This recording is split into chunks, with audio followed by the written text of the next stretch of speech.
நீரைகள் கோரி கப்பிய கரி மோகன் அடிவே கற்றிடும் அடியவர்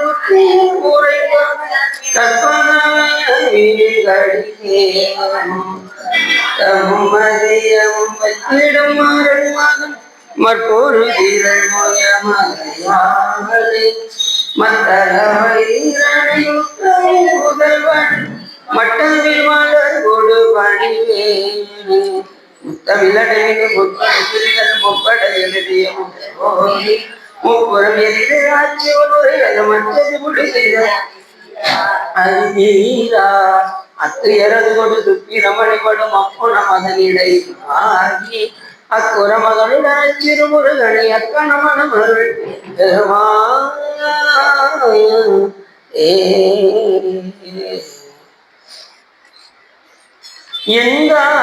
எனக்கருடந்தையும் நீ சிந்தாகுலமாறுவி ஈத்தனையாள் கந்த கதிவேலவனே உமையாள் மைந்தா குமரா மறைநாயகனே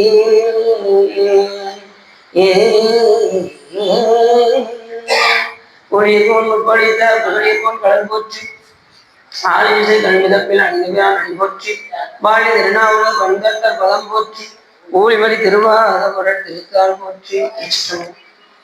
எல்லாம் வல்ல சிவகாமிகளுடன் ஆகிய வல்ல வைத்தியநாசாமி பெரும் கருணை நாடம். நாம் இன்று திருவாசகத்தில் சிவபுராணத்தை பற்றி பேசுவதற்கு திருவள்ளுவரும் குருவரும் அடியாதாரும் கூட்டியிருக்கிறார்.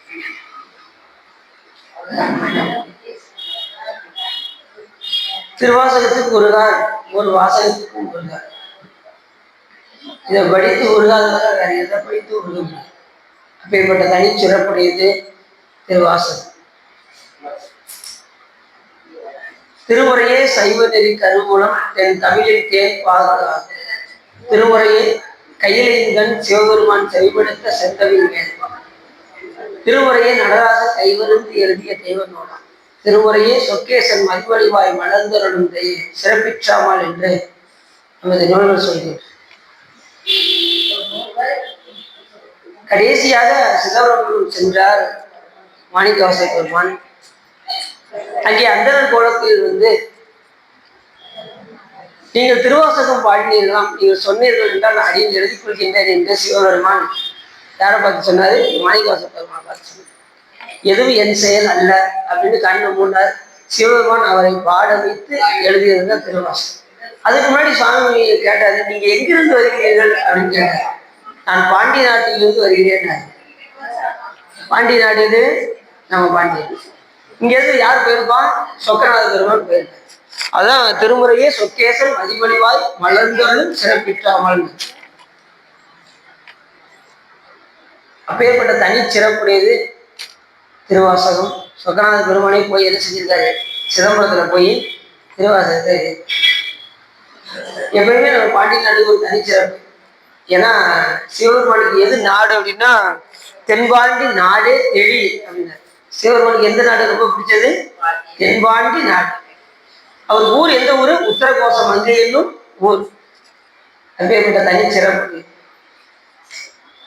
அப்ப நாமெல்லாம் பாண்டிய நாட்டில் இருக்கோம் அப்படின்னா என்ன ஒரு சிறப்பு அப்படின்னா, நம்ம எல்லாரும் ஞானிகள் எல்லாம் அமர்ந்த இடத்துல நாம இப்போ உட்காந்து கேட்டுருக்கோம். ஏன்னா சிவபெருமான் திருமணம் முடிக்க வரும்போது, மீனாட்சி அம்மையாரை திருமணம் முடிக்க வரும்போது எத்தனை பேர் அவர் கூட வருவாங்க? சிவபெருமான் கூட முனிவர்களும் ரிஷிகளும் ஞானிகளும் சிவபூத கணங்களும் அத்தனை பேர் வந்தா மீனாட்சி அம்மையார் பத்துமா சாமி என்ன பண்ணாரு? இந்த பாண்டிய நாடே சிவலோகமாக செப்பான் முனைவங்கள் தென்னன் பெருங்கரையன் தப்பாவை தாளடைந்தார் நெஞ்சு உருக்கும் தன்மையின் அப்பாண்டி நாட்டை சிவலோகம் ஆக்குவித்த அப்பா சடையப்பன் ஆனந்த வார்களே ஒப்பாக ஒப்புவித்த உள்ளத்தார் உள்ளிருக்கும் அப்பாலை கப்பாலாய் பாடுதுங்கான் அம்மானாய் என்று மாணிக்கவாச பெருமான் சொல்றார். அப்பாண்டி நாட்டை சிவலோகம் ஆக்குவித்த எல்லாவற்றுக்கும் வேற வரகுண பாண்டியை முன்னெடுத்து சுவாமி மதுரையிலே கொண்டு வந்தாரு சிவலோகம் காட்டிய படங்களே வரும் 64 தொழிலாளர். ஏன்னா அந்த மன்னனுடைய அன்புக்கு அன்பில் வரகுண பாண்டியன்னே சொன்னான். அந்த அளவுக்கு சுவாமிகள் பற்று கொண்டவர் வரகுண பாண்டிய. அப்படி மாணிக்கவாச பெருமானுக்கு இங்கே வந்து எந்த நாட்டிலிருந்து வருகிறீர்கள் கேட்டாரு. சுவாமி நான் பாண்டிய நாட்டிலிருந்து வருகிறேன்னாரு. உடனே நீங்க திருவாசகம் பாடியிருக்கலாம், நீங்க சொன்னீர்கள் என்றால் நான் எழுதி கொள்கின்றேன் அப்படின்னு திருவாசகத்தை பாட வைக்கிறாரு சாமி. அதை கையால எழுதவும் செய்யணும். நடராஜன் கைவருந்து எழுதிய தெய்வ நூல் எதை நமது திருமணி சாமியே எழுதுன. முதல்ல நமச்சிவாய ஆரம்பிச்சாரு, கடைசி அச்சோவை வரைக்கும் கடைசி எழுதி என்ன கையெழுத்து போட்டாரு சிவபெருமான், அழகிய திருச்சிற்றம்பலம் உடையான் அப்படின்னு சிவபெருமான் கையெழுத்து போட்டு கொடுத்தார். அதே மாதிரி நீங்க 12 திருமுறையில 11ஆவது திருமுறை யார் பாடினது? முதல் பாட்டு மதிமணி குறிசை மாடக்கூடல் சிவபெருமான். அதுல என்ன போட்டிருப்பாரு?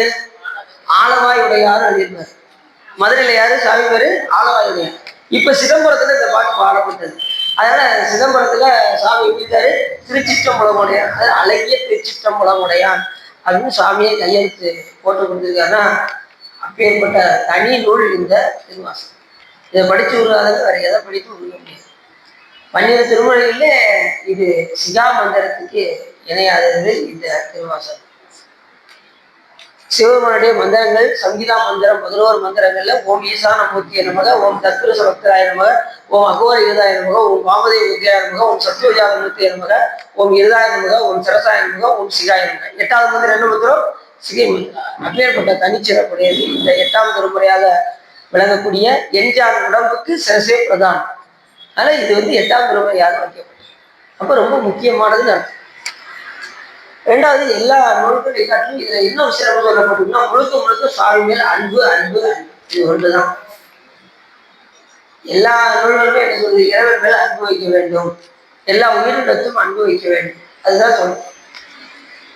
நீங்க திருவாசகத்துல ஏதாவது பாட்டை பாடுங்க, இந்த பாட்டை பாடினா இது கிடைக்கும் அப்படின்னு ஏதாவது போட்டுருக்கா? இருக்கவே இருக்காது. தேவாரத்தில் நீங்க எடுத்துட்டீங்கன்னா ஞானம் வந்து பெறுவான், இந்த பதியத்தை பாட்டீங்கன்னா உங்களுடைய தொல்வினைகள் நீங்கும், பாவம் பறையும் அப்படின்னு அப்ப சமயம் சொல்லுவார், சுக்கரப்பு சமயம் சொல்லுவார். ஆனா திருவாசகத்துல அப்படி பாட்டை நீங்க எதிர்பார்க்கவே முடியாது. முழுக்க முழுக்க சாமி மேல் அன்பு ஒன்று மட்டும்தான் இருக்கும். ரெண்டாவது, இப்ப நாம பார்க்கக்கூடியது சிவபுராணம் பார்க்க போறோம். சிவபுராணம் பாடினால் என்ன உண்டாகும்? சிவபுராணம் இல்ல, அந்த பாட்டுல சொல்றாரு சிவபுராணம் பாடினா என்ன கிடைக்கும் அப்படின்னு சொல்றாரு. முந்தை வினை முழுதும் ஓய உரைப்பண்யான் சொன்னாரா? முந்தை வினை முழுதும் சிந்தை மகிழ சிவபுராணம் தன்னை முந்தை வினை முழுதும் பண்டை பிறகு செய்த வினைகள் எல்லாம் சாமி என்ன பண்ணிடுவாரு. இன்னைக்கு கேட்கறவங்க தான் ரொம்ப அதிர்ஷ்டம். சிவபுராணம் கேட்கறவங்க முந்தை வினைகள்லாம் போயிடும். முந்தை வினை முழுதும் மோய உரைப்பனா ஓய உரைப்பனா. நீங்க எப்படி படிக்கீங்க அது தெரியல. ஓய யாரு ஓயன்னு சொன்னாலும் கைத்துங்க. ஓய ஓய முந்தை வினை முழுதும் ஓய தப்பு. ஓயன்னு சொன்னதுதான் தப்பு. மோயன்னு படிக்கணும். மோயன்னு சொல்லணும். ஆமா, ஓயன்னு சொன்னா தப்பு. நீங்க தப்பா படிக்கிறீங்கன்னு அர்த்தம். இப்ப மோனா மோய மோயன்னா அடுத்து வினையே வராதுன்னு அர்த்தம். இப்ப ஓய அப்படின்னா ஒருத்தர் ஓடிக்கிட்டே இருக்கான்னு வச்சுக்கோங்க. ஓடிக்கிட்டே இருக்காரு, அப்புறம் ஓய்வு எடுக்காரு. ஓய்வு எடுத்த என்ன அர்த்தம்? மறுபடியும் ஓட போறாருன்னு அர்த்தம். அதான அர்த்தம்.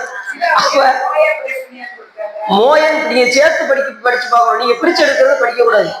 நீங்க சேர்த்து எழுதுற பாருங்க, மோயன்னா போட்டுருப்பாங்க. முந்தை வினை பொழுது மோய உரைப்பண்யான்.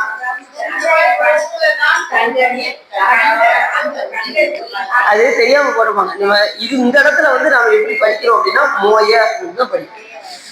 இதுவே தவறு இல்லாம படிக்கிறது சரிதானா? முந்தை வினை பொழுது ஓயவா மோயவா? மோய. அதாவது சாமி நினைச்சு கூடாது, கருணைவா கடை. இதா பரவாயில்ல. திருப்புகள் எல்லாம் பாடுறாங்க. சில பேர் பாத்தீங்கன்னா பயங்கர தப்பா பாடுறாங்க. திருப்புகள் சாதனை தேவாரத்தையும் சரியா படிக்கிறாங்க. காதலாகி கசிந்து கண்ணீர் மொழியை கூட என்ன செய்யறாங்க, தப்பு தப்பா பாடுறாங்க. இவங்க இஷ்டம் ஒரு இதை வார்த்தையெல்லாம் சேர்த்து தேவாரம் பாடுறாங்க. அப்படிலாம் பாடுவாங்க. திருமுறைகள் என்ன சொல்லப்பட்டிருக்கோ அது பாடினா போதும். அப்படி தனிச்சிறப்புடையது இந்த சிவபுராணத்தை பாடும்போது அதுல என்ன சொல்லப்பட்டிருக்கு அப்படின்னா, சிவம்னா என்றும் நிலையானது, மங்களத்தை தருவது, துன்பத்தை நீக்கி இன்பத்தை தருவது, எல்லா உயிருக்கும் நன்மை செய்வது. எது? சிவம். சிவம் என்கின்ற சொல்லுக்கு எத்தனை பொருள் பாருங்க. எல்லா உயிருக்கும் நன்மை செய்வோன் என்றும், துன்பத்தை நீக்கி இன்பத்தை தருவோன் என்றும், மங்களத்தை தருவோன் என்றும், இப்படி பல பொருள்கள் இருக்கு சிவம் என்கின்ற. புராணம் என்பது இந்த பாட்டுல நீங்க முதல்ல எடுத்தீங்கன்னு அனாதி முறைமையான பழமை அப்படின்னு போட்டிருக்கோம் தலைப்பு. சிவபுராணத்துக்கு மேல என்ன போட்டிருக்கோம்? அனாதி முறைமையான பழமை. அனாதினா ஆதி அந்தமற்றது அனாதின்னு அர்த்தம். சாமி எப்படிப்பட்டவனா ஆதி கிடையாது, அந்தமும் கிடையாது, தொடக்க முடிவு எதுவுமே இல்லாதவர் சிவபெருமான். அனாதி. இப்ப நாம உயிர்களும் அனாதிதான். சாமி அனாதி, இந்த ஜடப்பொருளும் அனாதி, என்றும் உள்ள பொருள். பதி பசு பாசம் என்றும் உள்ள பொருள் மறந்துடக்கூடாது. என்று உள்ள பொருள் தானே, எதுவுமே புதுசாக தோற்றுவிக்கல. அது இயல்பாகவே பதி இறைவன் இருக்காரு, உயிர்கள் இருக்கு, பாசமாகிய தலைகள் இந்த. இப்ப முறைமை என்றால் ஆட்சி செய்யும் முறைமை. புராணம் என்றால் பழமை. பழமையான சிவபெருமானுடைய பழமையான முறைமை, அதாவது அவர் அருள் புரிகின்ற விதத்தை சொல்வது இந்த அனாதி முறைமையான பழமை. அது சிவபுராணம். நாம் இந்த பிறவில கற்க வேண்டிய நூல் என்னவாக இருக்க வேண்டும் என்றால் சிவபுராணங்களாகவே இருக்க வேண்டும். ஒவ்வொரு புராணம், எத்தனையோ புராணங்கள் இருக்கு சிவபுராணங்கள். இது சிவபுராணம் தலைப்பு கொடுத்துருக்காரு. ஆனாலும் இந்த திருவாசகத்துல சிவபுராணம் வருது. அது போக சிவபெருமானுடைய எண்ணில்லாத நூல்கள் இருக்கு. எத்தனையோ புராணங்கள்லாம் இருக்கு. இப்ப நம்ம தலப்புராணம் இருக்கு, புதுவை தலப்புராணம் இருக்கு, திரு ஆனைக்கா புராணம் இருக்கு. இப்படி ஒவ்வொரு கோயிலுக்கும் ஒரு தலப்புராணங்கள் இருக்கு. அதெல்லாம் என்ன செய்யணும்? முடிஞ்ச அளவுக்கு படிக்கணும். நம்மளாம் பல்கலைக்கழகம், அவ்வளவு நூல் இருக்கு. அவ்வளவு நூல் இருந்தாலும் நாம என்ன செய்வோம்? இந்திய தொலைக்காட்சிகளையும் முதல் முறையாக அங்க போய் உட்காந்துரும். நம்ம நிலைமை பூரா நல்ல. ஆனா இந்த நேரத்துல எல்லாருக்கும் ஒரு தனி சிறப்பு என்னன்னா, எல்லாரும் நீங்க எங்க இருக்க, மற்றவங்களாம் எங்க இருப்பாங்க? டிவிலையும் செல்லுலையும் வீணா காலத்தை போக்கி எவ்வளவு வாழ்க்கை வேலை வீணா போயிடுவாங்க. இந்த நேரத்துல வந்து சாமியை பற்றி சிந்திக்கும் போது உங்களுடைய காலச்சக்கரம் ஓடாது. சாமியை பற்றி சிந்திக்கும் போது எது ஓடாது? உங்களுடைய காலச்சக்கரம் ஓடாது. அந்த நேரத்துல வினை ஏறாது. பல சிறப்புகள் இருக்கு. அதனாலதான் எந்த நேரமும் சிவசிந்தனையோடய இருக்கணும், அடியாத்திரு கூட்டத்தோடய இருக்கணும், திருமுறைகள் பாடணும், சொற்பொழிவு கேட்கணும், அதன்படி நடக்கணும் அப்படிங்கிற எண்ணத்தோடயே வந்து சொற்பொழிவு கேட்கணும். ஒரு 1.5 மணி நேரம் கேட்டுதான் போவோமே, இப்ப என்ன அப்படின்னு இல்லாம எப்படி இருக்கணும்? முடிச்ச அளவுக்கு அதை கடைபிடிக்கிறதுக்கு முயற்சி. சிவ புராணம் அருமையான தலைப்பு. சிவ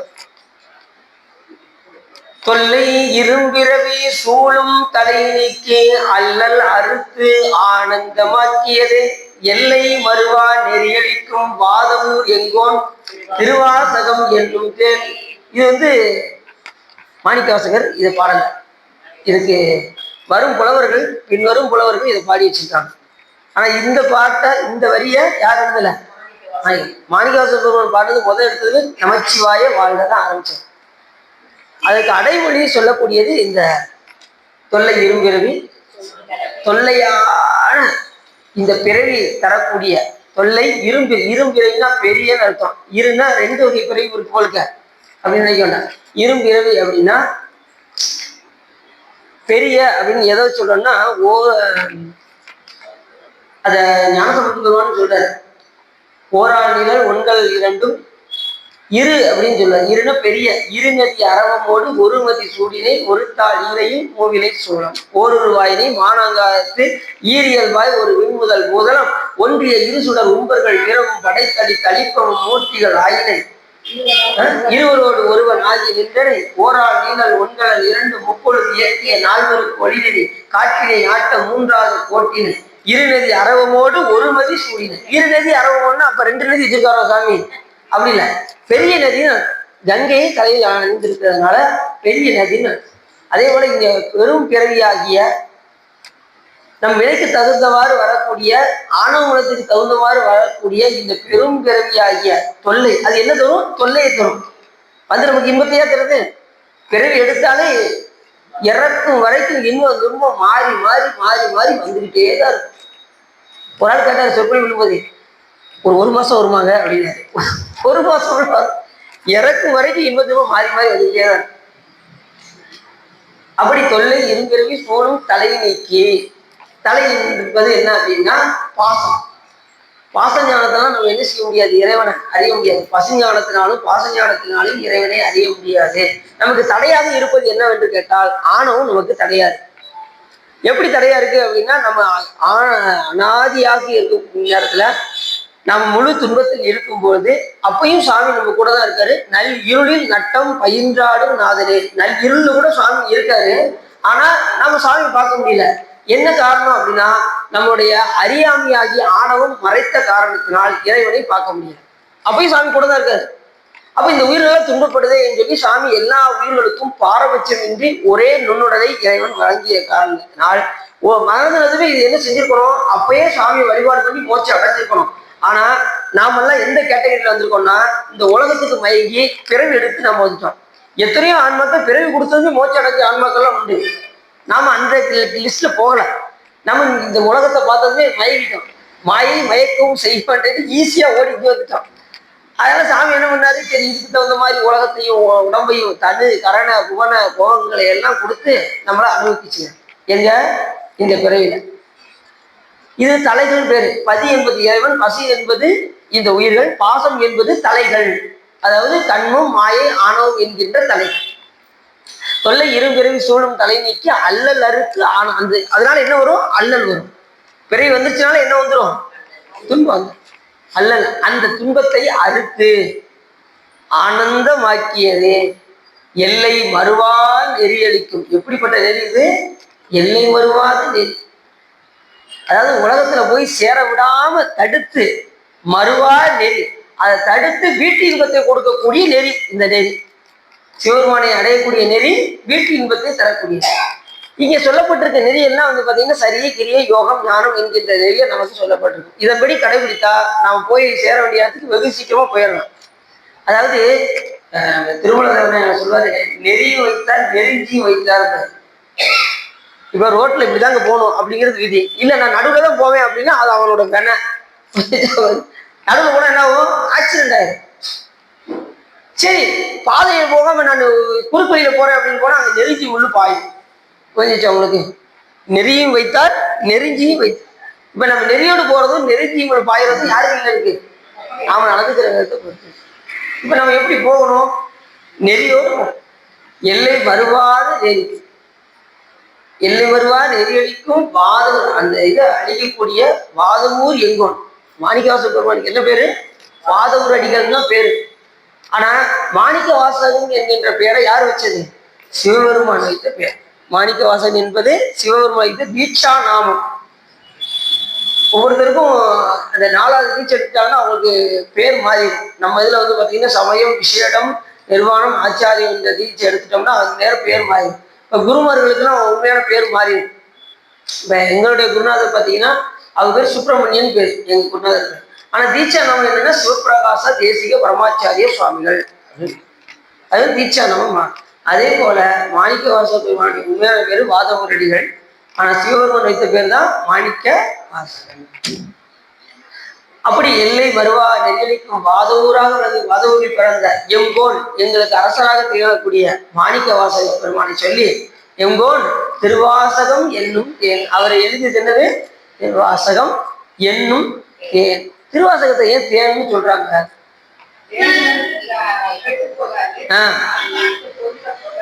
கேட்டு போவார். தேனை எந்த பொருள் அதுல போட்டாலும் தானும் கெடாது, பிற பொருளையும் கெட விடாது, அதை சார்ந்த ஒரு இதையும் கெட விடாது. 2வது மருத்துவ குணம் உடையது. எது, தேனு. கொஞ்சம் சாப்பிட்டாலும் நோயை குணப்படுத்தும், கொஞ்சம் அதிகமா சாப்பிட்டா உடல் வலிமை கிடைக்கும். அதே போல திருவாசகத்தை நீ அதிகமா பாட ஆரம்பிச்சிட்டீங்கன்னா எப்படி அது உடலுக்கு வலிமை சேர்க்குதோ அது போல உங்க உயிருக்கு வலிமை சேர்க்கக்கூடியது திருவாசகம். புரியுச்சா? அதிகமாக படிச்சா இது எப்படி, இந்த தேனை அதிகமா சாப்பிட்டா உங்களுக்கு என்ன கிடைக்கும், உடல் வலிமையும் உறுதியும் கிடைக்கும். அதே போல உங்களுக்கு உயிருக்கு உறுதி கிடைப்பது இந்த திருவாசகம். திருவாசகம் என்னும் தேன் அப்படின்னு சொல்லிட்டாரு. அருமையான வரி. தொல்லை இரும்பிறவி சூழும் தலை நீக்கி அல்லலருக்கு ஆனந்தமாக்கி. இது அப்பேற்பட்ட பிறவி இந்த பிறவி. அதனால ஞானிகள் எல்லாம் பயந்தாங்க, பிறவி எடுக்கிறதுக்கு பயந்தாங்க. சாமிகிட்ட போய் என்ன கேட்டாங்க, வேண்டுங்கால் வேண்டும் பிறவாமை மற்றவையான் வேண்டாமை வேண்டவன். பிறவாமையை தான் சாமிகிட்ட போய் கேட்டாங்க. ஏன்னா பிறவி அவங்களுக்கு தெரியும், துன்பம்னு தெரியும். எந்த பிறவியா இருந்தாலும் சரி புல்பூன்ல இருந்து புல்லு பாருங்க நல்லா இருக்கும் வளர்ந்து, திடீர்னு காஞ்சி அப்படி மடங்கி ரொம்ப உயிரை போன மாதிரி இருக்கும். புல்லெல்லாம் பார்த்துருக்கீங்களா? போய் நாயை பார்த்துருக்கீங்களா? நாய் பறவை பார்த்துருக்கீங்களா? திடீர்னு நொல்லு குலைச்சிக்கிட்டே இருக்கும். திடீர்னு அமைதியை வாழை சுருட்டி அப்படியே உட்காந்துருக்கும். யாராவது தெருவில் போனாங்கன்னா குலைச்சி குலைச்சி பின்னாடியே ஓடி வரும். எல்லா பிறவியும் வந்துட்டாலே இன்பம் துன்பம் இன்பம் துன்பம் மாறி மாறி வந்துட்டே இல்லை. நாயெல்லாம் பார்த்தீங்கன்னா எத்தனை கார்லையும் இதுலையும் அடிபட்டு கிடக்கு. யோசிச்சு பாருங்க, துன்பம் வந்துட்டாலே துன்பம் தான். ஆனா இந்த பிறவியை நாம் நல்லபடியாக பயன்படுத்தினால் இந்த பிறவி நமக்கு பயன் தரும். அதுவும் இந்த மனித பிறவி மற்ற பிறவிகளுக்கு இல்லாத ஒரு தனிச்சிறப்பு மனித பிறவிக்கு மட்டுமே உண்டு. ஐதறிது மனிதராய் பிறத்தல் அரிது, அதிலும் பூன்பொருட்டு செவிடு நீங்கி பிறத்தல் அதைவிட அரிது. இப்ப மானிடம் ஏன் அப்படின்னா, மானிட பிறவி தானும் வகுத்தது மனம் வாக்கு காயம் ஆனிடத்து ஐந்தும் அரண் பணிக்காக வென்றோம். மானிடத்தவர் மண்மேல் வந்து அரண்தனை சிப்பர் ஊரிடத்து உழலும் மூவர் இதை ஒன்று புணரார். சிவபூஜை பண்ணாலும் நீங்க எங்க வந்து பண்ணணும்? மனித பிறவி எடுத்து சிவபூஜை பண்ண முடியும். விண்ணுலகத்துல எல்லாம் போய் பூஜை பண்ண முடியாது. கையெடுத்து இப்படி யாரும் பாம்பா பள்ளியா பிறந்தா இப்படி கையெடுத்து கும்பிட முடியாது.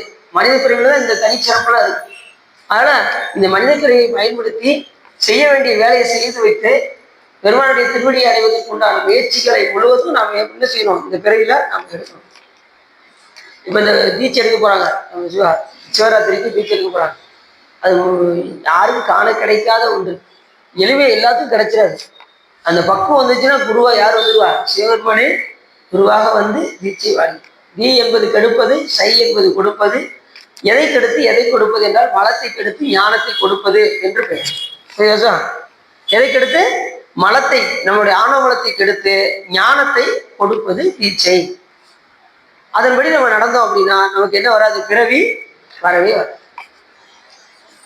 அப்படிப்பட்ட அருமையான பாட்டு. திருவாசகம் என்னும் தேன் அப்படின்னா ஏனாய் என் அமுதவுமாய் தித்திக்கும் சிவபெருமான். சிவபெருமான சொல்லும்போது இருக்கு சிவபெருமான சொல்லும் போது என்ன சொன்னாரு? தித்திக்கும் சிவபெருமான்னாரு. இந்த தேன் கூட கொஞ்சம் திகட்டிடும். எது தேன்? உலகத்துல உள்ள தேன் திகட்டிடும். எங்க சிவபெருமான் என்னும் தேன் திகட்டவே திகட்டாத தேன். தித்திக்கும் சிவபெருமான் தானே வந்து எனது உள்ளம் புகுந்து அடியேற்கு அருள் செய்தான். ஊனாரும் உயிர் வாழ்க்கை ஒரு கண்டே வெறுக்கிடவினாரு. அவர் வந்துட்டாருன்னா இந்த உலகம்னா எல்லாம் என்ன ஆயிரும்? வெறுப்பு. உலக வெறுப்பும் உடல் வெறுப்பும் உள்ளத்தில் மல வெறுப்பும் எல்லாம் தன்தாழ்வை சொக்கனாதா என்ற நிலைக்கு நீங்க போயிருங்க. அந்த நிலைக்கு நம்ம வரணும். இப்ப நம்ம முதல் வரி என்ன வரி? சிவபுராணத்துல நம்ம சிவாய வாழ்க. எப்படியாவது பெருமாளை ஒரு 10 வரி எடுத்துடணும்னு நினைக்கிறேன். திருவருள் குட்டிக்கிறோம். ஒரு இடத்துல சொற்பொழி பண்ண முடியும். திருத்தங்கல்ல நல்லா கட்டுக்கோங்க. திருத்தங்கல்ல 95 வரைக்கும் 3 மணி நேரத்துல விளக்கணும்னு சொன்னாங்க. எத்தனை வரி பேசியிருப்பேன் கரெக்டாக சொல்லுவோம். யாராவது 95 வரைக்கும் 3 மணி நேரத்தில் பேச சொன்னாங்க. எத்தனை மணி நேரத்தில் பேசியிருப்பேன் சொல்லுங்க பாபு?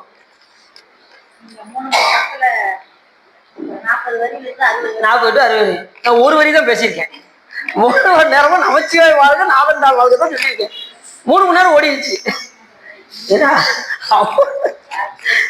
அவங்க பார்த்தாங்க, நீங்க ஒண்ணு பண்ணுங்க, ஒவ்வொரு வட்டம் ஒரு வரியும் பேசுங்க. அதுக்கப்புறம் கொஞ்சம் 9 வரி 10 வரி இப்படிமா சொல்லி ஒரு 10 நாள், ஒரு வருஷம் மாசம் மாசம் பேச போனேன். ஒரு வருஷமா சிவபுராணம் பேசிருக்கேன். பார்த்துக்கோ, விஷயங்கள் நிறைய இருக்கு. விஷயங்கள் நமச்சிவாய வாழ்க இந்த ஒரு வரிக்கு 1 மணி நேரம் விளக்கம் சொல்லலாம். அவ்வளவு விஷயங்கள். நான் என்பது மறைப்பாற்றல், மாய் என்பது ஆணவமலம், சி என்பது சிவம், வாய் என்பது அருள் சக்தி, யா என்பது உயிர்கள். இதுதான் நாம நமச்சிவாய நம்ம சொல்லுவோம். ரெண்டாவது இன்னொரு சிறப்பு என்ன இருக்குன்னா, நாய் என்பது இல்லை என்றும், மா என்பது என்னுடையது என்றும், சிவாய என்பது சிவனுக்கே என்றும், எதுவே என்னுடையது அல்ல சிவபெருமானுடையது அப்படின்னு அர்த்தம் நம்ம சிவாயத்துக்கு. அப்படி ஒரு பொருள் இருக்கு. இந்த உலகத்துல பொருள்ல உங்க பொருள் நீங்க சொல்லிடுறீங்களா? இதெல்லாம் யாரு பொருள்? சாமி பொருள். நீங்க இருக்கக்கூடிய இடம், நீங்க பட்டா போட்டு நீங்க எல்லாம் என்ன பண்ணிட்டு இருக்கீங்க? ஏன் இடம் அப்படின்னு இருக்கீங்க. இதெல்லாம் யாரோட இடம்? சிவபெருமான இடம். காலச்சேரி சாமிக்கு பூ பறிச்சு வைக்கீங்க, அது யாரு பூ? எல்லாம் அவருடைய எடுத்து கொடுத்துட்டு நாம என்ன செய்யறோம்? புதுசா பிளாட் வாங்கியிருக்கோங்க, குடி போலான்னு நினைக்கிறோங்க. சாமி பாப்பாரு, ஏண்டா என் இடத்துல எடுத்துக்கிட்டு நீங்களே பட்டா போட்டுக்கிட்டு இருக்கீங்களா அப்படின்னு. என்ன செய்வா தெரியுமா? இப்போ நம்ம போறோம்னு வச்சுக்கோங்க, ஒரு வீட்டுக்குள்ள போகும்போது பள்ளி இருக்குமா இருக்காதா? பள்ளி போய்கிட்டு இருக்கும், பாச்சா போய்கிட்டு இருக்கோம். அதை அடிச்சுக்க வச்சுவீங்க, பேசுவீங்க, இருந்தா எடுத்துட்டு போகுது அப்படிங்களா? அது போல நீங்க ஓரளவு பட்டா போட்டுருவேன். எவ்வளவு நல்லா சொல்லுவேன், நீ இருக்கிற வரைக்கும் சொல்லிருப்பா அப்படின்ட்டு சாமி. இருக்கிற வரைக்கும் நீ வாட்டு பட்டா போட்டுக்கோ, அதுக்கப்புறம் சொல்ல முடியுமா? போனதுக்கு அப்புறம் நீங்க போட்டு தான் போகணும். எத்தனை பேர் வந்தாலும், எத்தனை பேர் இங்க பட்டா போட்டாலும், எவ்வளவுதான் உரிமை கொண்டாடினாலும் ஒரு காலத்தை என்ன செய்யணும்? போட்டு தான் போகணும். அப்ப இருக்கும்போது தான தர்மம் நிறைய செய்யணும். இப்பிறவி தப்பிடில் எப்பிறவி வாய்க்கும், வாய்த்தது ஈதோர் பிறவி நந்தமுக்கு மதித்தில் இருக்கும்போது சிவபுணிகளை நிறைய செய்யணும். இப்ப பேங்க்ல எல்லாரும் ஒரு ஸ்லிப்பை கொண்டு போனான், கொண்டு போய் ஒரு ஸ்லிப்பு கொடுக்காங்க, அவன் பணம் கொடுக்கான். ஒரு ஆள் பார்த்துக்கிட்டே இருந்தாரு, அவர் ஸ்லிப்பு கொடுக்காரு, இவர் போய் ஒன்றும் இல்லாத போய் கொடுத்தாருன்னா வாங்குவாங்களா? அவர் ஏன் கொடுத்தாரு, இவர் ஏன் பணம் கொடுத்தாரு? அவர் அக்கௌண்ட் வச்சிருந்தாரு, அவர் பணம் கொடுத்தாரு. இவன் அக்கௌண்டே இல்லை, அவன் எப்படி போய் பணம் வாங்க முடியும்? அப்போ சிவபுண்ணியம் நிறைய சேர்த்துக்கிட்டே வரணும். எப்படி உலகத்துல நீங்க பொருளை சேர்த்துக்கிட்டே இருக்கீங்களோ, நீங்க நினைச்ச நேரம் என்ன செய்யலாம், அதை நீங்க பெறலாமோ அதே போல நீங்க முதல்ல என்ன அக்கௌண்ட் வைக்கணும்? சிவ வழிபாட்டுக்குள்ள வர்ற அக்கௌண்ட்டை முதல்ல வைக்கணும். அக்கௌண்ட்டை வச்சு சிவபுண்ணியங்கள் நிறைய செய்யணும். வாய்ப்பு கிடைக்கும் போதெல்லாம் சிவபுண்ணியங்களா அடியார்களுக்கும் சிவருமானுக்கும் கொடுத்துட்டே இருக்கணும். புரிஞ்சிச்சா? தாளாத அறம் செய்யும் தடம் கண்ணால் மலரோடும் அப்படிங்கிறாரு சுந்தரசாமி.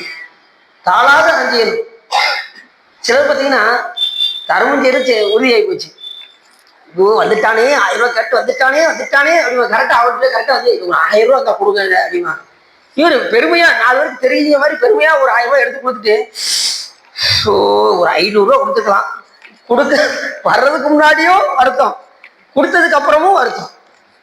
அப்படி இருக்கலாமா? யோசிச்சு பாருங்க. முடிஞ்ச அளவுக்கு இனி எந்த பணி செஞ்சாலும் சிவார்ப்பணம் சொல்லி என்ன செய்யணும்? அந்த பணியை செய்யணும். அரை செஞ்சுக்கிட்டே இருக்கணும். கேப்பு கிடைக்கிற இடத்துல ஒரு அடியாருக்கு சாப்பாடு வாங்கி கொடுங்க, அடியாருக்கு வஸ்திரம் வாங்கி கொடுங்க, சிவருமானுக்கு நல்ல இது எண்ணெய் வாங்கி கொண்டு போய் ஊற்றுங்க, விளக்கு போடுங்க. சிவபுண்ணியம் நிறைய இருக்கு, உழவர பண்ணி செய்யுங்க. திருமுறைகள் வாய்ப்பு கிடைக்கும் போது பாடிக்கிட்டே இருங்க, சும்மா இருக்காதீங்க. செல்போன்ல எதையோ பார்க்கறதுக்கு உட்காந்து செல்போன்ல எப்படி பாடுறாங்கன்னு கேளுங்க, திருமுறைகள் எப்படி ஓதுவார்கள் பாடுறாங்கன்னு கேளுங்க. இதை செய்யுங்க. அதுக்கு தான் நமக்கு சாமி செல்போன் கொடுத்துருக்கு. எத்தனையோ பேர் என்னென்ன ராகத்திலாம் பாடுறாங்க, அதெல்லாம் கேட்டு பாருங்க. எது உங்களுக்கு பிடிச்சிருக்கோ, எது உங்களை ஊனை உருக்குதோ அதை கேளுங்க, கேட்டு பயன்படுங்க. ஒரு ஒருத்தர் பார்த்தீங்கன்னா அப்படி பாடுறாங்க ஓதுவார்கள்லாம், அதெல்லாம் எடுக்கிறீங்க பார்த்து சரி. நமச்சிவாய வாழ்க. இந்த நமச்சிவாய என்பது 5 எழுத்துன்னு சொல்லலாம். இச்சு சேர்த்துப்பாங்களா? இச்சு சேர்க்கணுமா சேர்க்க கூடாதா?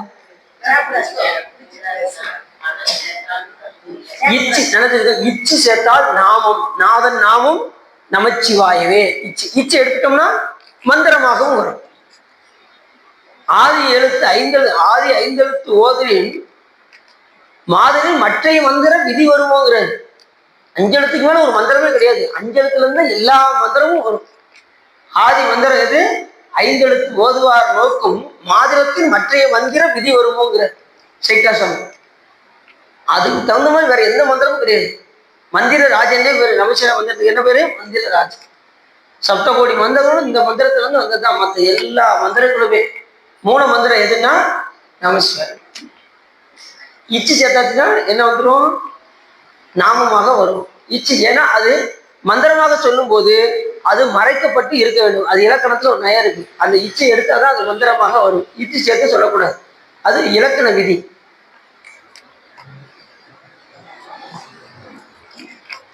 ஞானசம்பந்த பெருமான் பாட்டு பாடிட்டே போனார். சீர்காழி பக்கத்துல திருக்கோலக்கான்னு ஒரு கோயில் இருந்துச்சு, கேள்விப்பட்டிருக்கீங்களா? நம்ம அந்த பாட்டு கூட விளக்கம் இங்க சொன்னோம். அப்படியே ஞானசம்பந்தம் அப்படியே கையை தட்டி, மடையில் வாழை பாய மாதரார் கூடையும் பொய்கை கோலக்காவுலா சடையும் பீரையும் சாம்பல் பூச்சும் கீழுடையும் கொண்ட உருவம் என் கொலோ. அப்படி தட்டி பண்ணாரு. உடனே சிவம் பண்ண இவங்க குழந்தை தட்டி கை ஒடிப்பேன் அப்படின்னு சொல்லி சாமி என்ன பண்ணாரு? பொட்டாளத்தை கொடுத்தாரு. பொட்டாளம் கொடுத்தது பெருசு கிடையாது, அது ஓசை கொடுத்த நாயகி, அதுவும் பெருசு கிடையாது. என்னன்னா அந்த பொட்டாளத்துல நமசிவாய மந்திரம் பொறிக்கப்பட்டிருந்தது. அதுதான் இங்க முக்கியம். 50 ஓசை கொடுத்தாங்க. சாமி போட்டா அதை குத்தாரு.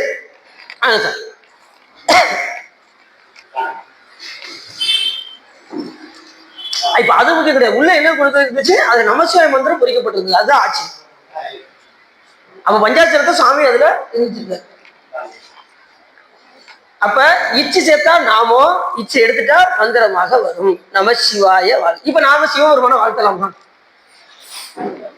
சிவபெருமானே நீ வாழ்க அப்படின்னு பெரியவங்க தானே சின்னவங்களை பார்த்து என்ன செய்வாங்க? வாழ்க அப்படின்னு சொல்லி வாழ்த்துவாங்க. நாம சிவபெருமான வாழ்த்தலாமா? முடியாது. முடியாதா? எப்படி எப்படி வாழ்த்தலாம்? அவர் பெரியவர். சாமி எவ்வளவு பெரியவர். ஆற்றலையும் அருளையும் பெரியவர். நமக்கு எதுவுமே கிடையாது. நாம எப்படி இறைவனை வாழ்த்தலாம் அப்படின்னா, அதுக்கு நம்ம அருள் என்ன சொல்ல வர்றாங்கன்னா,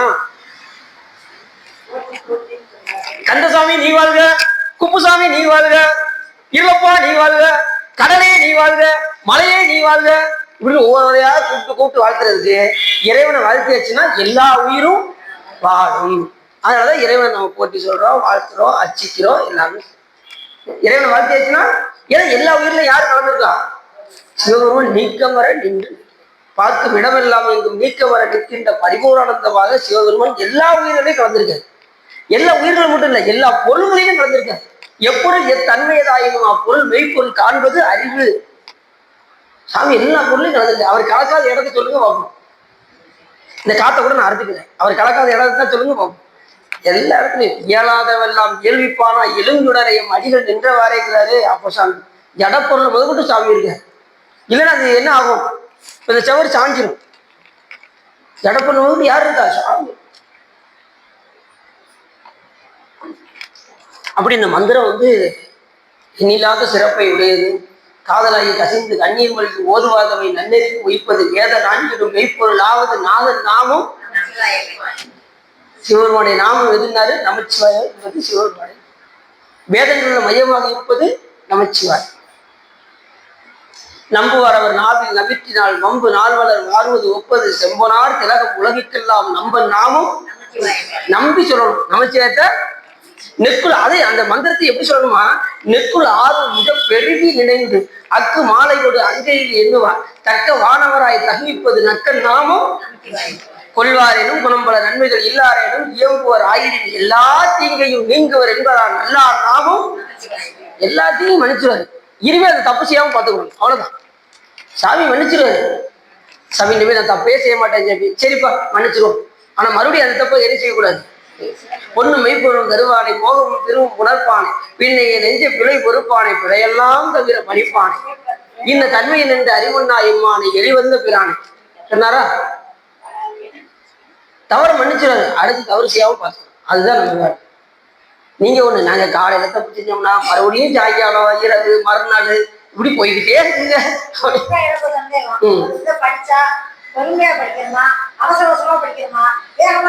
நிதானமா தான் படிக்கணும். நிதானமா தான் படிக்கணும். வர வேகமா படிக்கிறீங்களா? என்ன சொல்றாரு? சொல்றத கேட்கணும். அப்பதான் இது பண்ணுவாருன்னு சொல்றீங்க. நான் சொல்றேன் மெதுவா படிங்க, மெதுவா படிங்க, மெதுவா படிங்கன்னு என்னவோ சொல்றேன். அவங்க ஸ்பீடா இருப்பாங்க, அதனால அப்படி வருதுன்னு நினைக்கிறேன். நான் அப்படி இல்லைன்னா நீங்க அவங்க பின்னாடியே போயிடணும். யாரு வராங்க பின்னாடி வரணும். படிக்க முடியாது. இல்லையே நம்ம சுருக்கிடணும். அவங்க ஸ்பீடா பாடுறவங்க சுருக்கிட்டு மெதுவா பாடுறவங்க முன்னாடி பாட விடணும். இப்படி அப்படிதான் நம்ம பின்னாடி போகணும். இவங்க மட்டும் முன்னாடி போறாங்க. யாரு அது? யாரு அவங்களோட அதை மட்டும் நாங்க சொல்லவே மாட்டோங்க. சரி சரி சரி. இனிமே நான் அடி என்ன சொல்றேன்னா, இனிமே அவங்க படிக்கும் போது அதான் நம்ம என்ன செய்யணும்னா, இல்லைன்னா அவங்க பின்னாடி போயிரு. இல்லை என்ன நினைச்சேன்னா, இல்லை சார் நீங்க அவங்க பின்னாடி போயிருங்க. அவ்வளவுதான், வேற ஒண்ணு. அவங்க படிக்க வச்சு நீங்க பின்னாடி மெதுவா படிக்கும் போது எல்லாரும் சென்றடையும். தெரியும் வேகமா படிக்கிறீங்க. புதுசா வந்திருக்கவங்களுக்குலாம் மெதுவாதான் பார்த்து படிக்கிறாங்க. அப்போ சரி சரி. அது நம்ம இதை முடிஞ்சது நான் அடியில் விவரம் சொல்றேன். சொற்பொழி முடிச்சுட்டுருவோம்.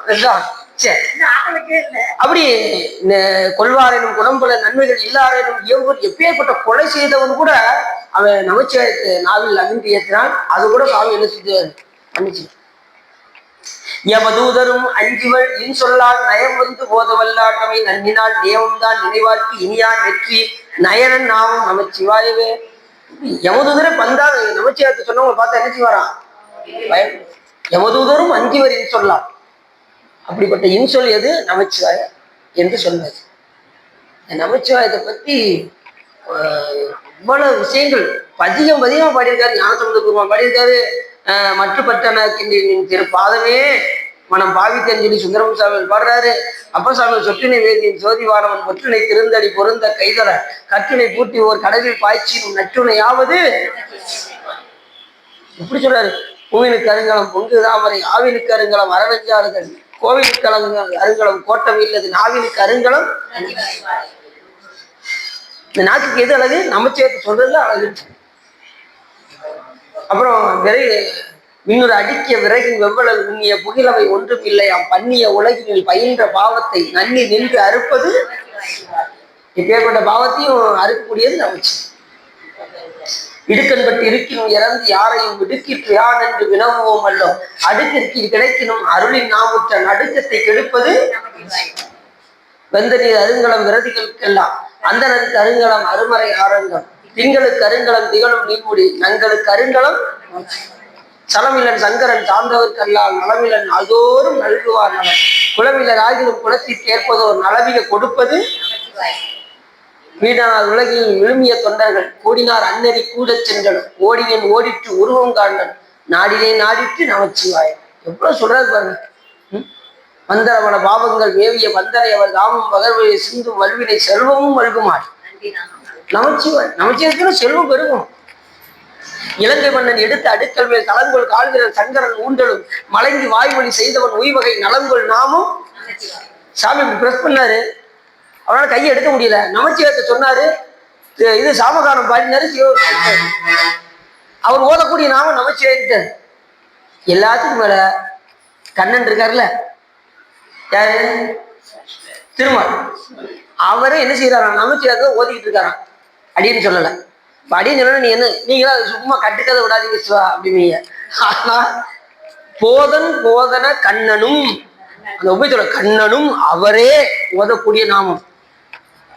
போதன கண்ணனும் அண்ணல் தன் பாதம் தான்குடி நேடிய பண்பராய் யாதும் காண்பரிதாகி ஓதி அளந்தவர் நாமும் ஓதும் நாமும். உலகத்தையே அளந்தாரு, அவரே ஓதக்கூடிய நாமும் நமச்சிவாயிட்டாரு. இனிமே அப்படியே கிடையாது. நம்மளாம் கண்டிப்பா என்ன செய்யணும், சொல்லி ஆகணும், ஓதி ஆகணும். அப்படி தனிச்சிறப்பு நந்தினாமும் நமச்சிவாயனும் புரியுது. அங்க மட்டும் கண்ணை மூடுவாங்க. காதலாய்க்க செஞ்சு ஆரம்பிச்சோம்னா அங்க நந்தினாவும் நமச்சிவாயனும் சந்தையால் தமிழ் ஞான சம்பத்தன் சொல் சிந்தையால் மகிழ்ந்து ஏத்த வல்லார் எல்லாம் மந்தவாசம் வறுக்க வல்லார்கள் முடிச்சுட்டு ஓடு ஓடு ஓடு ஓடு என்ன செஞ்சிருவா, பிரசாத பக்கம் கொடுப்பீங்க அப்படின்ட்டு ஓடிடுவோம். அதுக்குதான் தெளிவா சொன்னேன். போதனும் கண்ணனும் அவரே ஓதக்கூடிய நாமும் நமச்சிவாய். அப்ப இந்த நமச்சிவாய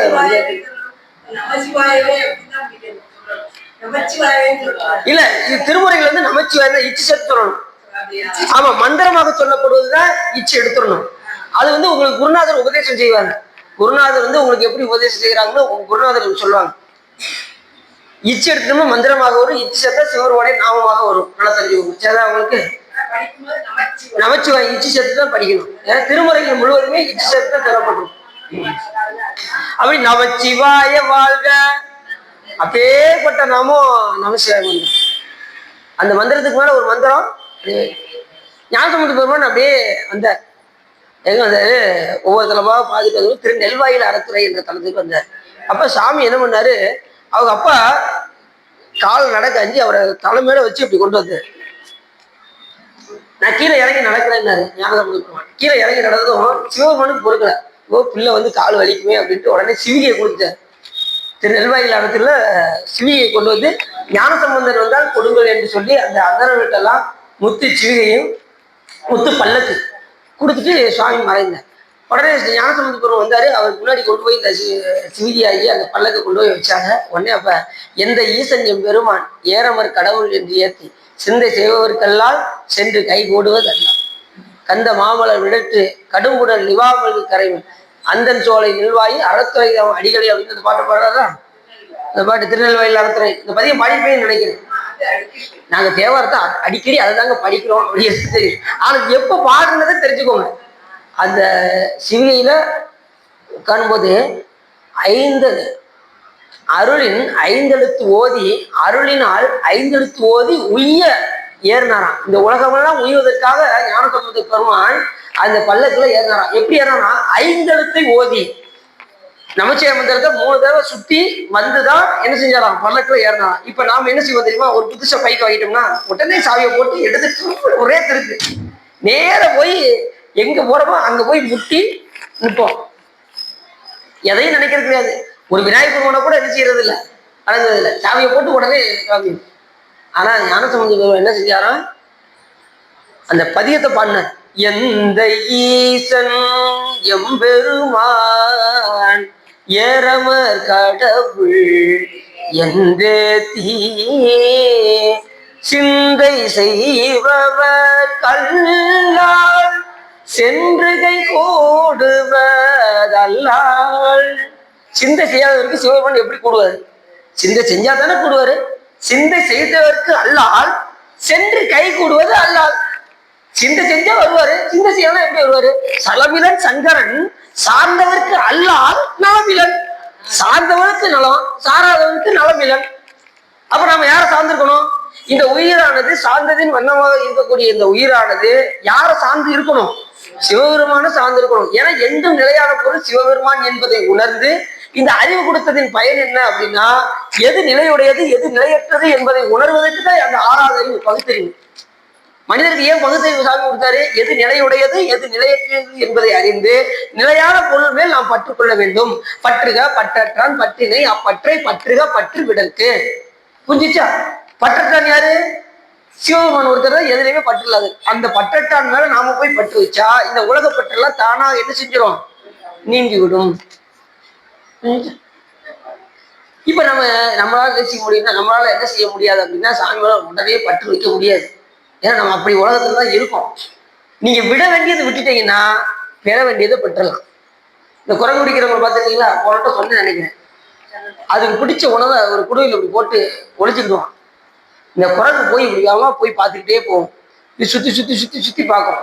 வேகமா போய் டக்குனு அந்த குடும்பக்குள்ள கையை விட்டு அந்த தேவையான பொருள் அந்த கடலையோ ஏதோ போட்டிருப்பாங்க அவருக்கு பிடிச்சதை அப்படி கையில பிடிச்சிக்கிட்டு வெளியே எடுக்க வராது,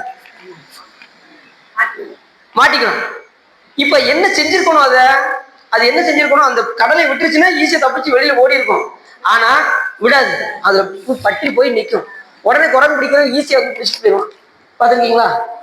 குரங்கு பிடிக்கிறீங்க பாத்துருக்கீங்களா? ஐயா அவங்க இப்படிதான் செய்வாங்க. அது தேவையான உணவு அதுல போட்டுருவாங்க.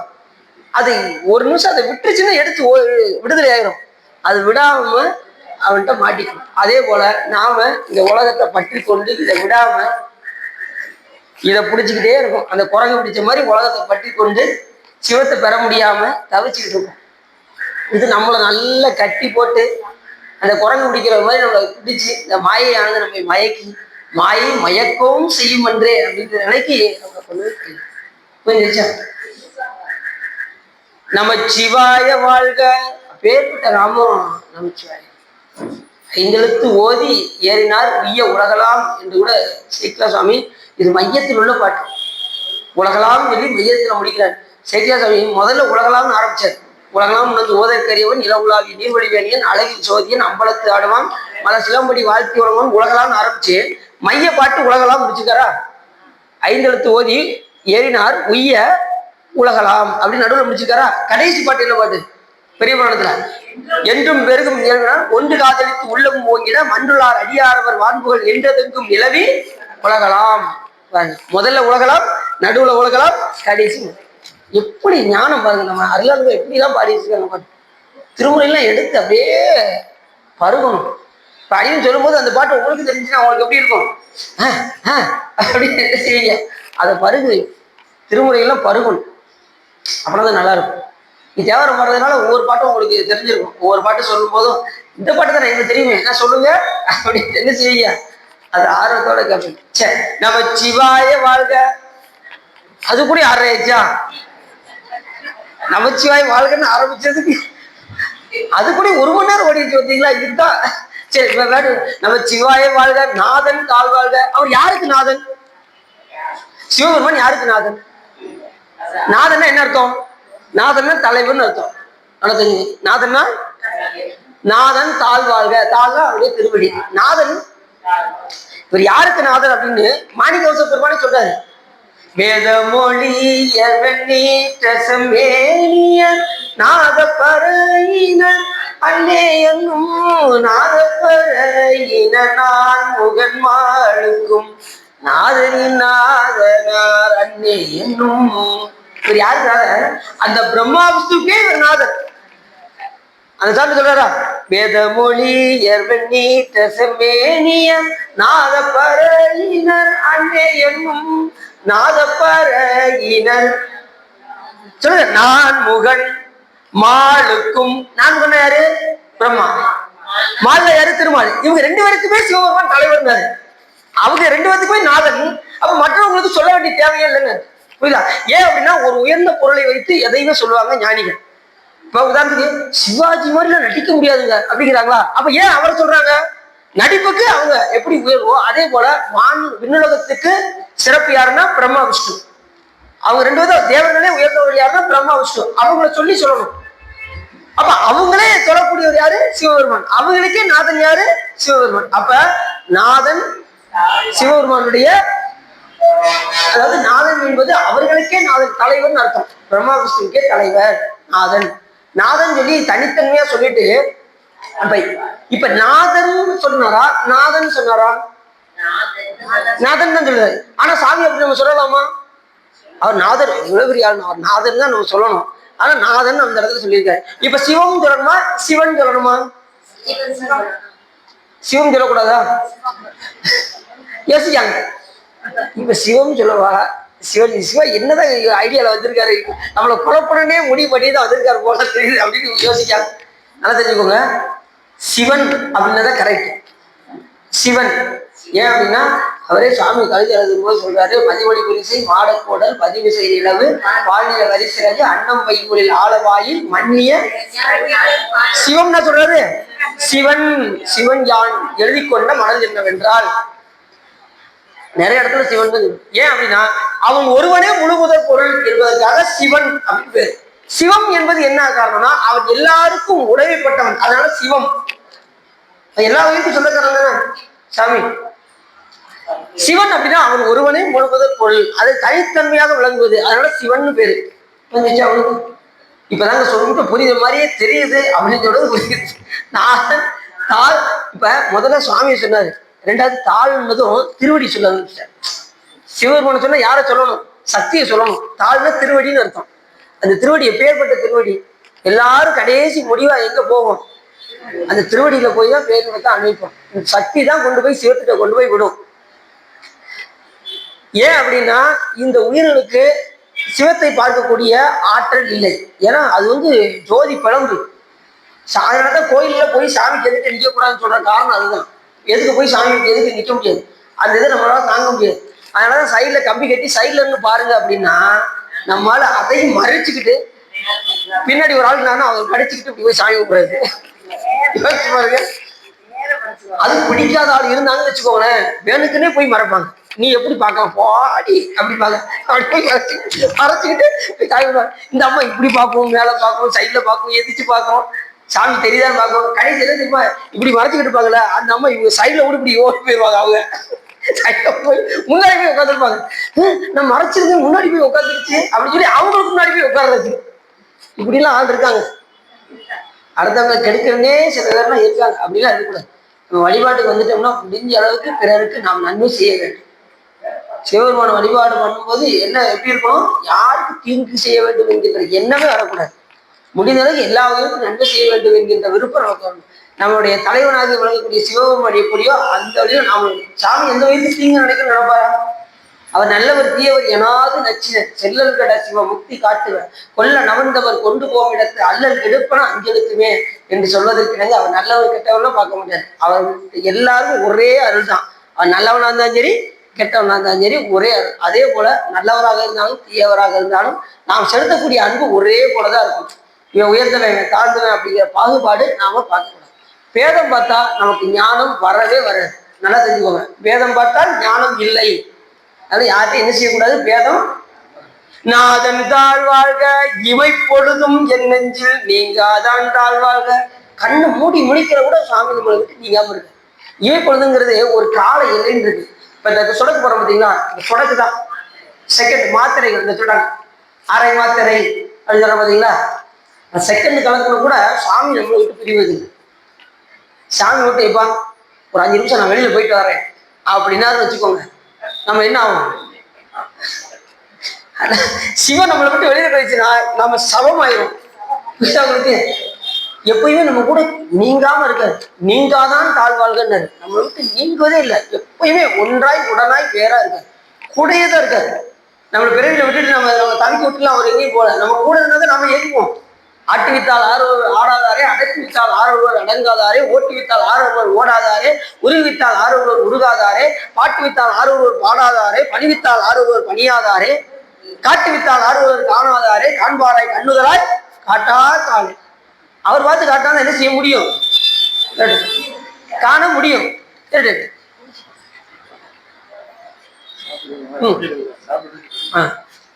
அவர் பார்த்து காட்டினதான் என்ன செய்ய முடியும். நான் பேசிட்டே இருக்கு.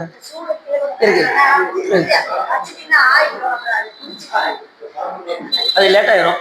காண்பாராய் கண்ணது அவர் பாட்டுதான் என்ன செய்யணும். எதையுமே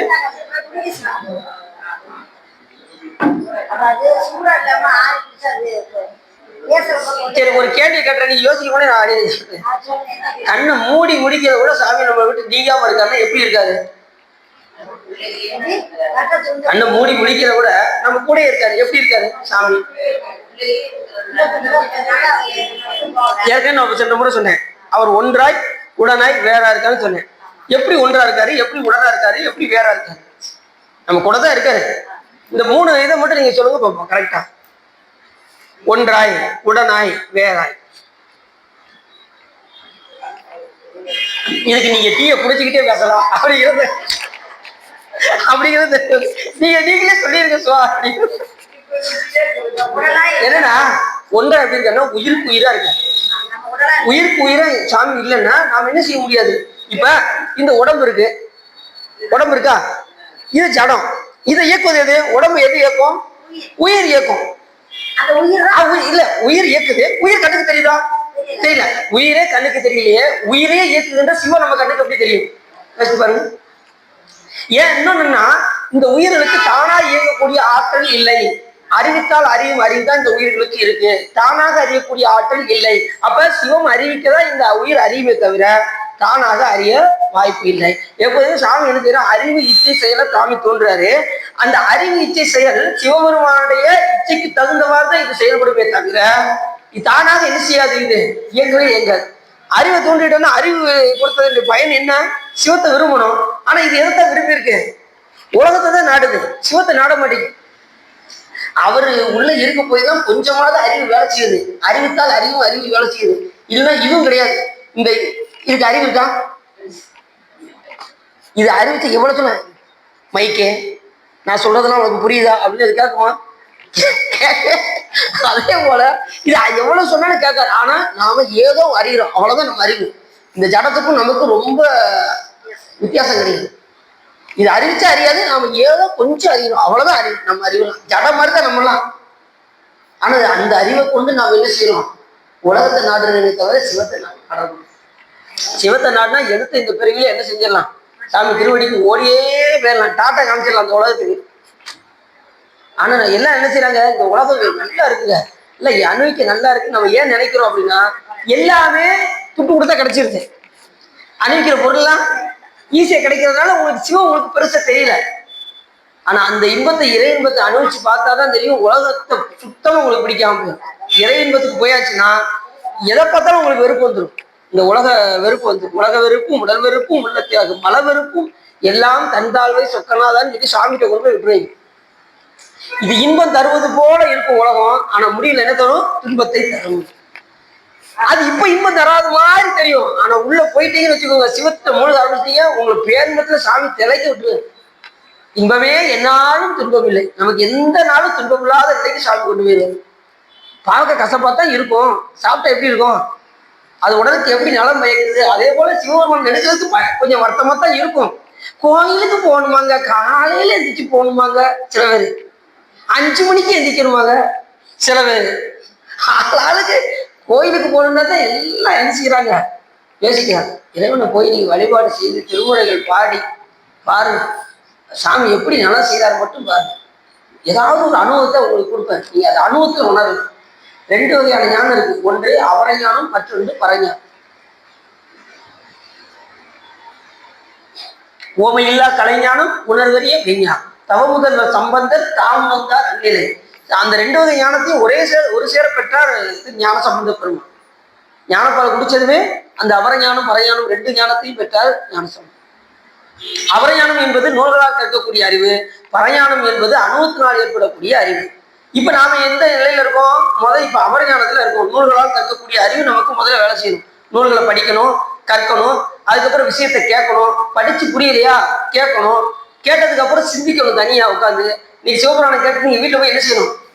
நமச்சிவாயத்தை 1 மணி நேரம் பேசினாரே, எப்படித்தான் பேசியிருப்பாரு அப்படின்னு அங்க போய் என்ன செய்யணும்? வீட்டுல போய் ஆமா அவர் சொல்றது சரிதான், நமச்சிவாயம் அதுதான் மூல மந்திரம், அதுல இருந்து எல்லா மந்திரம் ஆதி மந்திரம் 5 எழுத்து ஓதில் மாதிரி நோக்கும் மாதிரத்தில் மற்ற மந்திர விதி வருவோம்னு சொன்னாரு அப்படின்னு சொல்லி தனியாக உட்காந்து நீங்க என்ன செய்யணும்? சிந்திக்கணும். அப்புறம் ஒரு தெளிவுக்கு வரணும், இனிமே அதையே சொல்ல வேண்டும் என்கின்ற நிட்டை கூடுதலுக்கு போயிடணும். கற்றல், கேட்டல், சிந்தித்தல், தெளிதல், நிட்டை கூடுதல் என்ற நிலைக்கு நீங்க என்ன செஞ்சிடணும்? நிட்டை கூடுதல்னா உடனே நிட்டையில போய் உட்கார்ந்துறது கிடையாது, அதன் வழி நடப்பதுன்னு அர்த்தம். நிறைய அப்படி ஒரு இடத்துல சொற்பொழி பண்ணு, நீ சொல்றதுலாம் சரிதான், உலகம் தீரும், தரியை தீரும், கிரியை தீரும், கடிச்சு நிட்டை கூடுதல் நிலையில உடனே உட்காந்துடலாமா? உடனே உட்கார முடியாது. எல்லாம் கம்ப்ளீட் ஆகி அது சமாதிக்கு போறது, அது அட்டாங்க யோகம்னு இருக்கு. தியானத்துக்கு அடுத்து சமாதி வரும். அதெல்லாம் நம்ம எல்லாம் அடையுது. நம்ம எளிமையா சொல்லிட்டாங்க, நம்ம அருளாளர் என்ன சொல்றாங்க? எளிமையாக சிவ பூஜை செய்தாலே போதும். நம்ம 63 நாயன்மார் மாதிரி கண்ணை கொடுக்க வேண்டாம், பிள்ளைக்கறி அறுத்து கொடுக்க வேண்டாம், நீங்க கடினமான வேலையெல்லாம் செய்ய வேண்டாம். அவங்களாம் செயற்கரிய செய்த பெரியவர்கள், நாம செயற்கரிய செய்யலாகாத சிறியவர்கள். நாம எளிமையா என்ன செய்யலாம்? சிவ பூஜை பண்ணலாம். திருக்கோயிலுக்கு போகணும், வழிபாடு செய்யணும், அனுஷ்டானங்கள் பண்ணணும், சிவ பூஜை செய்யணும்.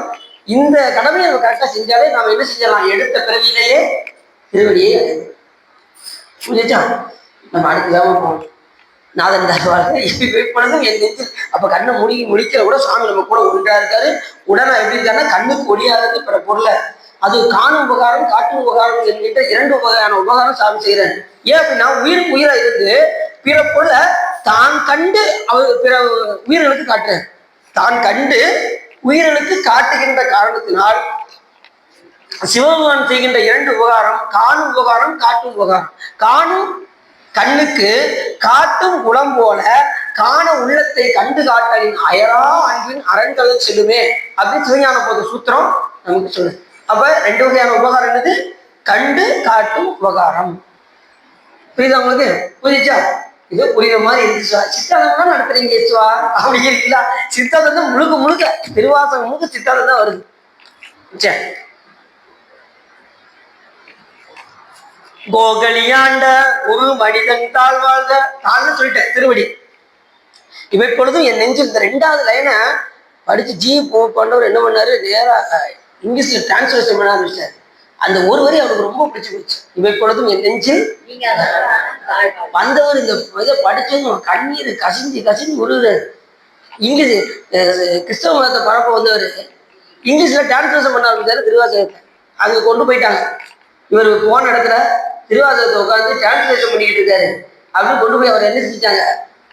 சிறையில் வச்சுட்டாங்க. அவருக்கு தீர்ப்பு வழங்க வேண்டும் என்று ஜட்ஜி பார்த்தாரு. அந்த என்ன சூழ்நிலை, நீங்க தமிழ்நாட்டுக்கு போனீங்க, என்ன ஆச்சு ஏதாவது அவர்கிட்ட வரல. உடனே அவர் என்ன பண்ணாங்க? இந்த நூலை போய் டிரான்ஸ்லேஷன் பண்ணிட்டு இருக்காரு, கிறிஸ்தவ மதத்தை பரப்ப போனா இப்படி பண்ணிட்டு இருக்காரு அப்படின்னு சொல்லி அந்த நூலை என்கிட்ட கொடுத்து நான் மறுநாள் நான் தீர்ப்பு சொல்றேன் அப்படின்னாரு. இவர் ஜட்ஜி என்ன பண்ணாரு, போய் படிச்சுட்டு அவர் உருகி உருகி கண்ணியே வடிச்சு மறுநாள் இவரை விடுதலை பண்ணிருங்க அப்படின்னு. ஏன் விடுதலை பண்ணணும்? இல்ல, என்னன்னா இந்த நூலை படிச்சுன்னு அவர் மதம் மாறாம இருக்காரு பாருங்க, அதனால விடுதலை பண்ணுங்க அப்படின்னா. அவர் மதம் மாறாம இருந்தாரு. எல்லாரும் மதம் மாறினாங்களே, ஆனா யாரும் மதம் மட்டும் மாறவே கூடாது, அது பெரிய குற்றம். இந்த பிறவில அவனுக்கு அதுதான் அப்படின்னா அதுதான், எந்த சமயத்துல சொல்றோ அதுதான். மதம் மட்டும் என்ன செய்யக்கூடாது, மாறக்கூடாது. அவர் மதம் மாறாம இருந்தது. அவர் இறந்து போன அந்த கல்லறையில நீங்க பாத்தீங்கன்னா, அடுத்த பிறவியில் நான் தமிழ் மாணவனாக பிறக்க வேண்டும்னு அவர் எழுதியிருப்பார். புரிஞ்சிச்சு அவங்களுக்கு? அப்பேற்பட்ட தனி சிறப்புடி. இவை பொழுதும் என் நெஞ்சில் நீங்காதான் தாழ்வாக, கோகலி ஆண்ட குரு மனிதன் தாழ்வாக. கோகலி ஆண்ட, கோ என்பது பசு, கடி என்பது கழித்தல், பசுத்தன்மை கழித்த. எந்த இடத்துல சுவாமி அவரை ஆண்டார்? இதுக்கு நிறைய பேர் ஒவ்வொருத்தரும் ஒரு பொருள் எழுதிட்டாங்க. கோகலி என்பது திரு பெருந்துறை குறிக்கும், கோகலி என்பது திருவாவடுதுறையை குறிக்கும் அப்படின்னா சொல்றாங்க. கோகலிக்கு அரசே அப்படிங்கிறார் பல இடங்கள்ல. இப்ப ஆண்ட அப்படின்னு சொல்லும் போது இறந்த காலத்தை குறிக்குது. ஏற்கனவே ஆண்டுட்டாருன்னு அர்த்தம். ஆண்டன்னு என்ன அர்த்தம்? அப்ப மதுரை சொக்கநாத பெருமான் போய் அவர் பார்த்துட்டு எங்க போயிருக்காரு, திருப்பரந்துரைக்கு போயிருக்காரு. அப்ப சொக்கநாத பெருமான் கூட என்ன செஞ்சிருக்கலாம், அந்த இடத்துல கோகலிங்கிறதுக்கு மதுரையை கூட குறிக்கலாம்னு சில பேர் எழுதியிருக்காங்க. அதுலயும் சில பேர் என்ன பண்றாங்க, வடநாட்டுல இந்த ஒரு தலம் ஒன்று இருக்கின்றது, கோகலி என்கின்ற தலம் இருக்கின்றது, அது ரொம்ப முக்கியமான புண்ணிய தலம் அப்படின்னா ஆந்திரால ஒரு இடம் இருக்கான், கோகலிலே ஒரு இடம் இருக்குங்க. இப்படி ரெண்டாவது இதுக்கு இன்னொரு பொருள் என்ன இருக்கு அப்படின்னா, கோ என்பது சொல் என்று அர்த்தம். களி அப்படின்னா கழிந்த, சொல் கழிந்த இடத்தில் சிவபெருமான் இவரை ஆட்கொண்டு என்ன பண்ணாரு, உபதேசம் செய்தார் அப்படிங்கிற பொருள் இருக்கு. இப்ப உபதேசம் செய்யும் போது எந்த சூழ்நிலையும் எந்த சப்தமும் இருக்கக்கூடாது. உபதேசம் பண்ணும்போது குருநாதர் உபதேசம் செய்யும் போது மாணாக்கர் எப்படி இருக்கணும், சீடர் அமைதியா இருக்கணும், எந்த சப்தமும் இருக்கக்கூடாது. சப்தம் இருந்தா அந்த இடத்துல என்ன வந்துடும், சஞ்சலங்கள் வந்துடும். ஆகையினாலே எந்த சப்தமும் இல்லாத சொற்கழிவு, சொல் கழிந்த இடம், சொல் கோன சொல் கழிந்த கழிந்த இடத்துல. அப்ப ஓங்கி ஒடுங்கி நிலைபெற்ற உத்தமரதன் உள்ளம் அங்கு நமடும் அங்கில்லை இராப்பகல் இல்லை, இராப்பகல் அற்ற இடத்துல சாமி என்ன பண்றாரு, அவருக்கு உபதேசம் செய்யும். அந்த இடம் எது, திருப்பெரும் துறை என்ற இடத்துலதான் எல்லாத்தையும் மறந்து அவருக்கு உபதேசம் செய்த இடம். பாதாளம் ஏழினும் கீழ் சொற்கழிவு பாதம் மலர், போதார் கொனை முடியும் எல்லா பொருள் முடிவு, பேதை ஒருவாள் திருமேனி ஒன்றல், வேத முதல் விண்ணோரும் மண்ணும் துதித்தானும் ஓத உலவா ஒரு தோளும் தொண்டர்கள், கோயில் குலத்தரங்கன் கோயில் பினா பிள்ளைகள், ஏதவன் ஊர் ஏது அவன் பேர், ஆறு உற்றார் ஆறு அயலார், ஏதவன் ஊர் ஏதவன் பேர் ஆறு உற்றார் அயலார், ஏதவனை பாடும் ஐசேலோர் எம்பாவாயினாரு மாணிக்காசன். எப்படி பாட்டு பாருங்க, சொற்களின் பாதமலர். அப்படி கடந்த இடத்துல அவருக்கு உபதேசம் செஞ்சாரா யாரு, மாணிக்கவாச பெருமானுக்கு சிவபெருமான் சொற்கழிந்த இடத்துல அவருக்கு உபதேசம் செஞ்சார். கோகலியாண்ட குரு மனிதன், அந்த சுவாமி எப்படி இருந்தாரு, குரு மணியாக வந்தார், குருவாக வந்து அவருக்கு உபதேசம் செய்தார். எல்லா உயிருக்கும் இயல்பாக என்ன இருக்கணும் அப்படின்னா, குருவரில் இல்லாமல் திருவருளை அடையவே முடியாது. இப்ப தீட்சை எடுப்பதுங்கிறது என்னங்க அப்படின்னா, குருவருள் பெறுவது. தீட்சை என்பது குருவருள் பெறுவது. குருவருள் பெற்றாத திருவருளை அடையும். தீட்சை எடுத்தாதான் மோட்சம் அடைய முடியும். தீட்சை எடுக்காம என்ன செய்ய முடியாது, மோட்சம் அடைய முடியாது. அது சிவபெருமானே சொல்றாரு. யாருக்கு, அந்த விறகு வெட்டியால அந்த பெற்றான் சாம்பானுக்கு சிவபெருமானே கடிதத்தை கொடுங்க. வரும் பெற்றான் சாம்பானுக்கு அடியாருக்கு எளியன் சிற்றம்பளவன் கொற்றம் கொடியாருக்கு எழுதிய கைச்சிட்டு வரும் பெற்றான் சாம்பானுக்கு படியின் விசை வேதமர தீட்சை செய்து முக்தி கொடுக்க முறை அப்படின்னு சிவபெருமானே எழுதுறாரு. அப்ப தீட்சை செய்யாம என்ன செய்ய கிடையாது, முக்தி கிடையாது. தீட்சை செய்து முக்தி கொடுக்க முறை. அப்ப கண்டிப்பா எல்லாம் என்ன செஞ்சிடணும், குருவர்களை பெற வேண்டும். இப்ப நம்ம உபதேசம் செஞ்ச குருவை எப்படி பார்க்கணும், நம்ம போன்ற மனிதராக பார்த்துடக்கூடாது. அவங்க தெளிவு குருன்னு நம்ம நினைக்கணும். அவங்கதான் நமக்கு சிவம் என்று நினைக்க வேண்டும். சிவலிங்கத்தை சிவமாக பார்ப்பது, நமக்கு உபதேசம் செஞ்ச குருநாதரை சிவமாக பார்ப்பது, அடியாருடைய திரு வேடத்தை சிவமாக பார்ப்பது. ஆளை கிடையாது. நல்லா தெரிஞ்சுக்கோங்க. அவங்க அணிந்த வேடத்தை, அடியார்கள் அணிந்த திருநீரும் ருத்ராட்சத்தையும் சிவமாக பார்த்தார். எவரேனும் விளையாடத்திட்ட திருநீரும் சாதனமும் கண்டால் உள்கி ஓராதே அவரவரை கண்ட போதே உகந்தடிமை திறம் நிறைந்து இவர் தேவர் அவதேவர் என்று இரண்டு ஆட்டாது ஈசன் திறமே பேணி கவராதி தோறும் அடியார் நெஞ்சில் கன்றாப்போர் நடுதவியை காணலாமே என்று சொல்வதற்கெனங்க அடியார்கள் பார்த்த மாத்திரத்திலே என்ன செய்யணும்? வணக்கம் செலுத்தணும். வணக்கம் செலுத்தினாலும் குற்றம். ஒரு அடியார் எதுக்கு திருநீர் பூசி வந்திருக்காருன்னா அவர் வணங்குறதுனால என்ன ஆயிரும்? குற்றம் வந்துடும். அவங்க உங்களுக்கு பகைவராக இருந்தாலும் சரி, அவர் அங்க போய்கிட்டு இருந்தாலும் அவர் திருநீர் நெத்தியில பூசித்தாலும் அவர் பார்த்து நீங்க என்ன செய்யணும்? வணங்குறதுனால குற்றம் அப்படின்னு நூல் சொல்லுது. புரியுது அவங்களுக்கு? பார்த்த மாத்திரத்திலே அப்ப சொல்றாரு, அவரவரை கண்ட போதே உகந்தடிமை திறம், நம்ம அவங்களுக்கு அடிமைன்னு சொல்லி உகந்தடிமை திறம் இவர் தேவர் அவர் தேவர் என்று இரண்டு ஆட்டாது. இவங்க உயர்ந்தவங்க, இவங்க தாழ்ந்தவங்க, இவங்க பகைவர் அப்படிலாம் பார்க்கக்கூடாது. யுவதேவர் அவதேவர் என்று இரண்டு ஆட்டாது ஈசன் திறமே பேணி அவங்களை சிவமாகவே பாவித்து வழிபாடு செய்யணும் அப்படின்னு யார் சொல்றான்? அப்பர் சாமி சொல்ற. கோகலியாண்ட குருமனிதன் தாழ்வாழ்க அப்படிப்பட்டவருடைய தாளாகிய பெருமானுடைய திருவடியை என்ன செய்யறாரு? வாழ்த்துறாரு. அப்ப வாழ்க 6, வெல்க எத்தனை? 5, போற்றி எத்தனை? 8. சிவபுராணம் ஆரம்பிக்கும் போது நான் இத்தனை பாட்டு தான் பாட போறேன்னு சொல்லிட்டே பாட இருக்காங்க. அப்ப எவ்வளவு ஞானம் பாருங்க. 6, 5, 8, 658 பாட்டு திருவாசகத்துல இருக்கு. முதல் அதான் ஞானம். ஞானத்தின் ஞானமாக வளரக்கூடிய மாணிக்கவாச பெருமான் முதல்ல இத்தனை பாட்டு பாட போறேன்னு சொல்லியிருக்கு. கோகலியாண்ட குருமனிதன் தாழ்வாழ்க ஆகவும் ஆகி நின்று அன்னிப்பான் தாழ்வாழ்க. ஆகமும் வழியா செய்வான். ஆகமும் இருக்கு, வேதமும், ரெண்டுமே சிவபெருமான் நல்லது. வேதம் உலகத்துக்காக சொல்லப்பட்டது, ஆகமும் அடியார்களுக்காகவே சொல்லப்பட்டது. வேதங்கள் வந்து சூரியன் பெரியவர், சந்திரன் பெரியவர், இந்திரன் பெரியவன், பிரம்மா பெரியவர், திருமால் பெரியவர், இப்படி சொல்லிக்கிட்டே போவோம் வேதங்கள். எப்பா எல்லாத்துக்கும் மேல ஒருத்தர் இருக்காருப்பா சிவபெருமான், அவர் தான்ப்பா எல்லாருக்கும் தலைவர் அப்படின்னு சொல்லும் வேதம். அதனால வேதத்துடைய மையத்துல யார் இருக்கா? பஞ்சாட்சரம் அங்கே இருக்கின்றது. நம்சயம் வந்து அந்த மையத்துல இருக்கு.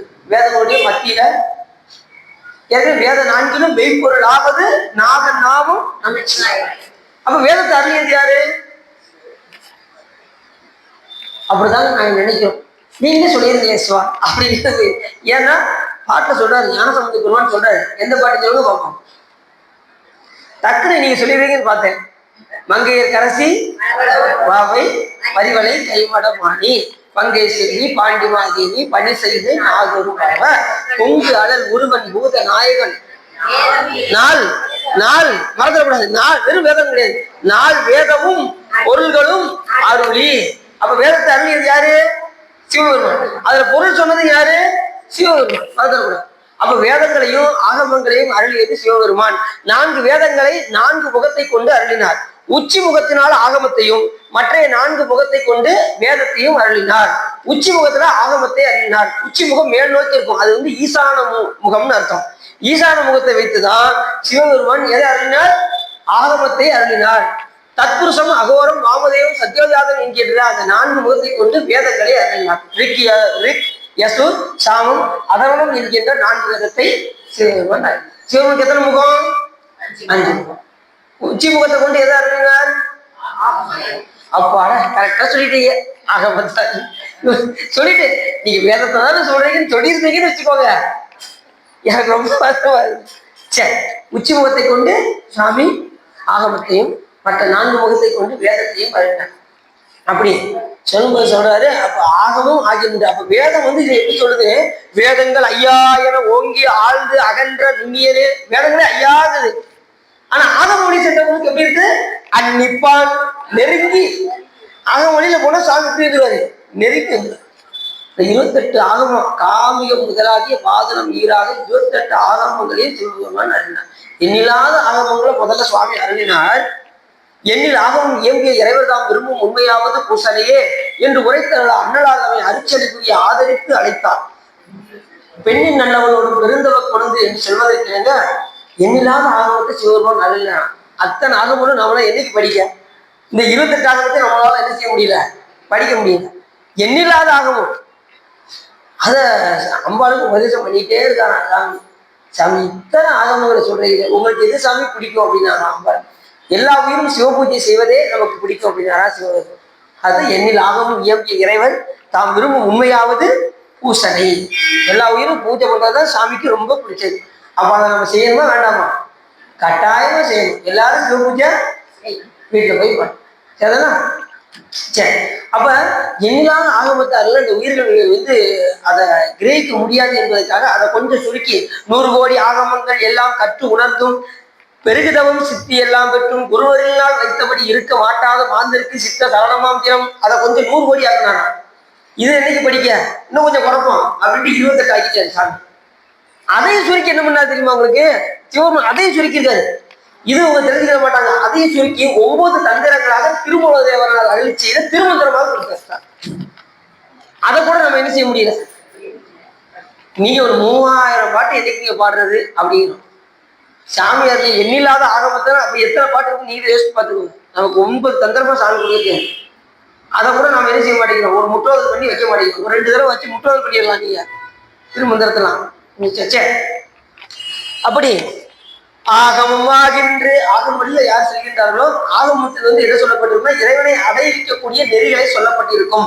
அந்த இறைவனை அடைவிக்கக்கூடிய நெறி என்னவென்று கேட்டால் சித்தாந்தம். சித்தாந்தத்தின்படி நாம் கடைபிடித்தால் சித்தாந்தத்தையே சிவன் திருக்கடை கஞ்சேத்தி ஜனனம் ஒன்றிலே ஜீவன் முத்தராக வைத்து ஆண்டு மலம் கழுவி ஞானவாரி மடுத்து ஆனந்தம் பொழிவித்து இனி வரும் பிறப்பை அறுத்து முத்தாந்த பாதமலர்களில் வைப்பன் என்று ஒளிந்திடவும் உலகரெல்லாம் மூர்த்தராகி பித்தாந்த படுகொலியில் படுந்து வீழ்வர்.